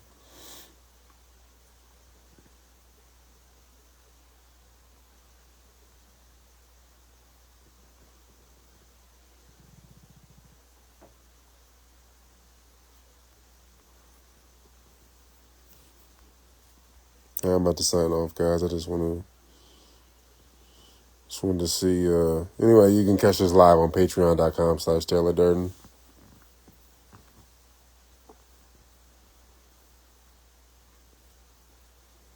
Thank you guys for joining me. I have another one of these soon. I just got settled in.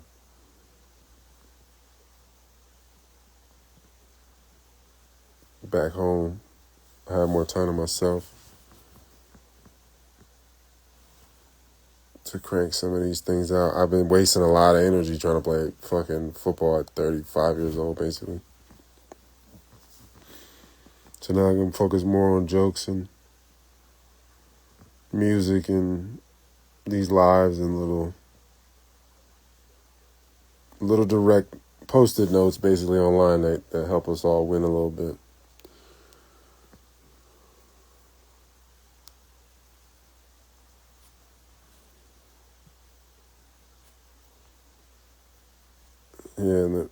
This is. Yeah, man, ignorance or convenience, bro. I mean, ignorance is, like, it's like, what's more convenient, like knowing how to do your shit yourself? You teaching your kid how to do it? Or paying some stranger and being dependent on the stranger?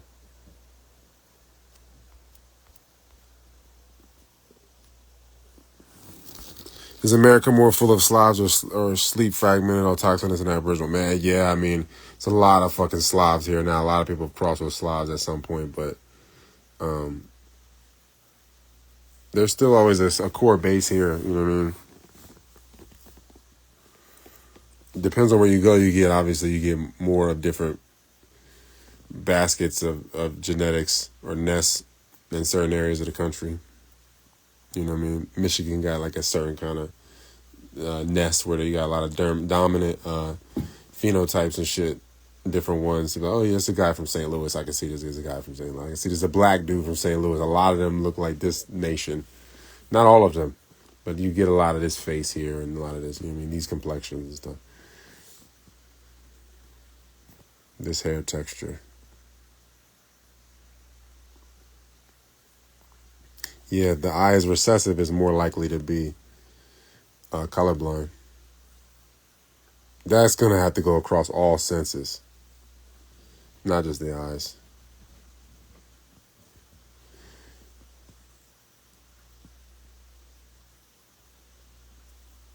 Yeah, I mean, I think the New Testament is definitely a graft.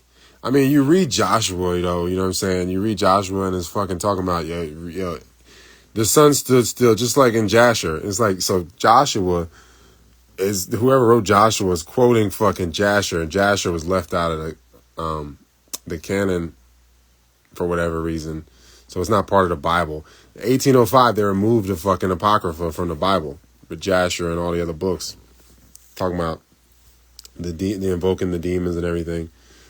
All that type of stuff was in the genetics, and then the reset in the different landscape descriptions that prove where the real Israel is, or the real Holy Land is, what have you, where Canaan is, really. So yeah, the New Testament is a graft, and they removed a bunch of shit from the Old Testament. So it creates all these Zionist Christians that are more Zionist Christians than Zionist Jews. So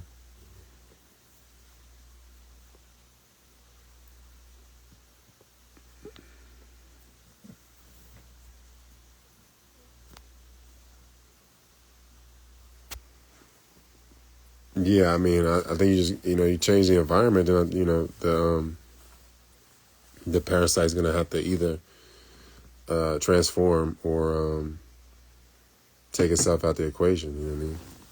That's all I'm saying. You reach 250 years of the same redundant shit. And you feel like you know everything, and that you're chosen, and that just certain shit you're entitled to. There's only so many generations that can go on before things decay, and there's no self-respect, and people don't want to perpetuate that, and they take themselves out the equation.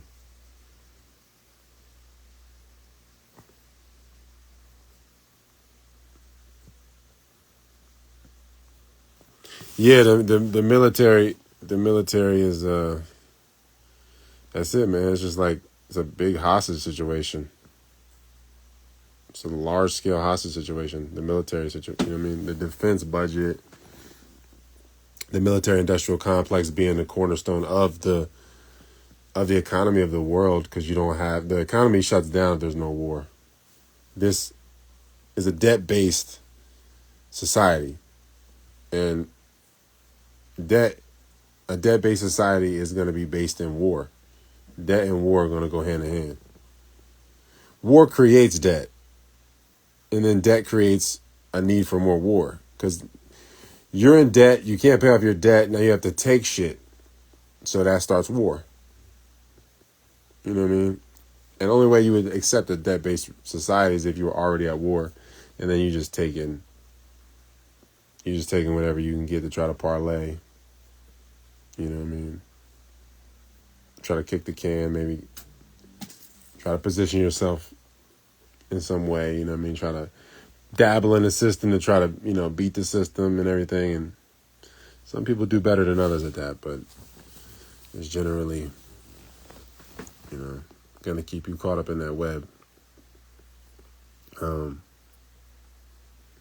Yeah, I mean, everything, all the commerce shuts down. If the defense spending shuts down, then the stock market falls, then the bond markets fall, and then the dollar falls, because the military is big because it can protect the gold of the world. People hide their gold in America because America can protect it with its military. So most of the gold on Earth, like the majority of the gold on Earth, that countries own, is stored in America. And that's because America's positioning, because it's like a castle surrounded by water, and it's fucking military might. So it's basically a big loan shark with big guns. So Once people stop needing centralized money and they stop needing weapons, if there's no war, the balance wins, then people stop living in a debt-based way, I guess you could say. Then the military-industrial complex crumbles, and then everything is attached to it crumbles, man. All the society will break down. You know what I mean? It's a money laundering ring that they use war as a racket to funnel money out of. That's what the Congress is. So, they'll fund the war, then they'll fund the relief effort, then they'll embezzle money out of both sides of it. They'll sell these arms. The arms don't really get sold fully, like they said. They cook the books, they steal the money. They, then the war, it doesn't play out. They're like, oh, we need more. It wasn't enough. Do it again, and they just keep doing that shit forever. And we got to keep the troops here for this many years. We got to keep a base in Syria. All this shit, you know what I mean? Soon as that collapse, as soon as the military-industrial complex collapses, because it's just going to go, the military-industrial complex is the AI industrial complex now. Soon as that shifts, it's going to be a purgy moment. It's going to be when you having a bad trip and you get nauseous moment right there for the world. However this AI race unfolds. But it's a one world government thing. It's not like it's going to be sovereign states or something. You be a sovereign individual by not partaking. Man, I got declare my sovereignty, bro. If they could give you your sovereignty, they can fucking take it away. Why would you have to tell somebody about it? You know what I mean? It's like, I was born, here's my birth certificate. Like, all right. Your fucking face and your language and your way of life should already express that you're supposed to be here. You know what I mean? But the identification system has been usurped by some other shit. You know what I mean? By people that created systems that are made, that don't respect reality.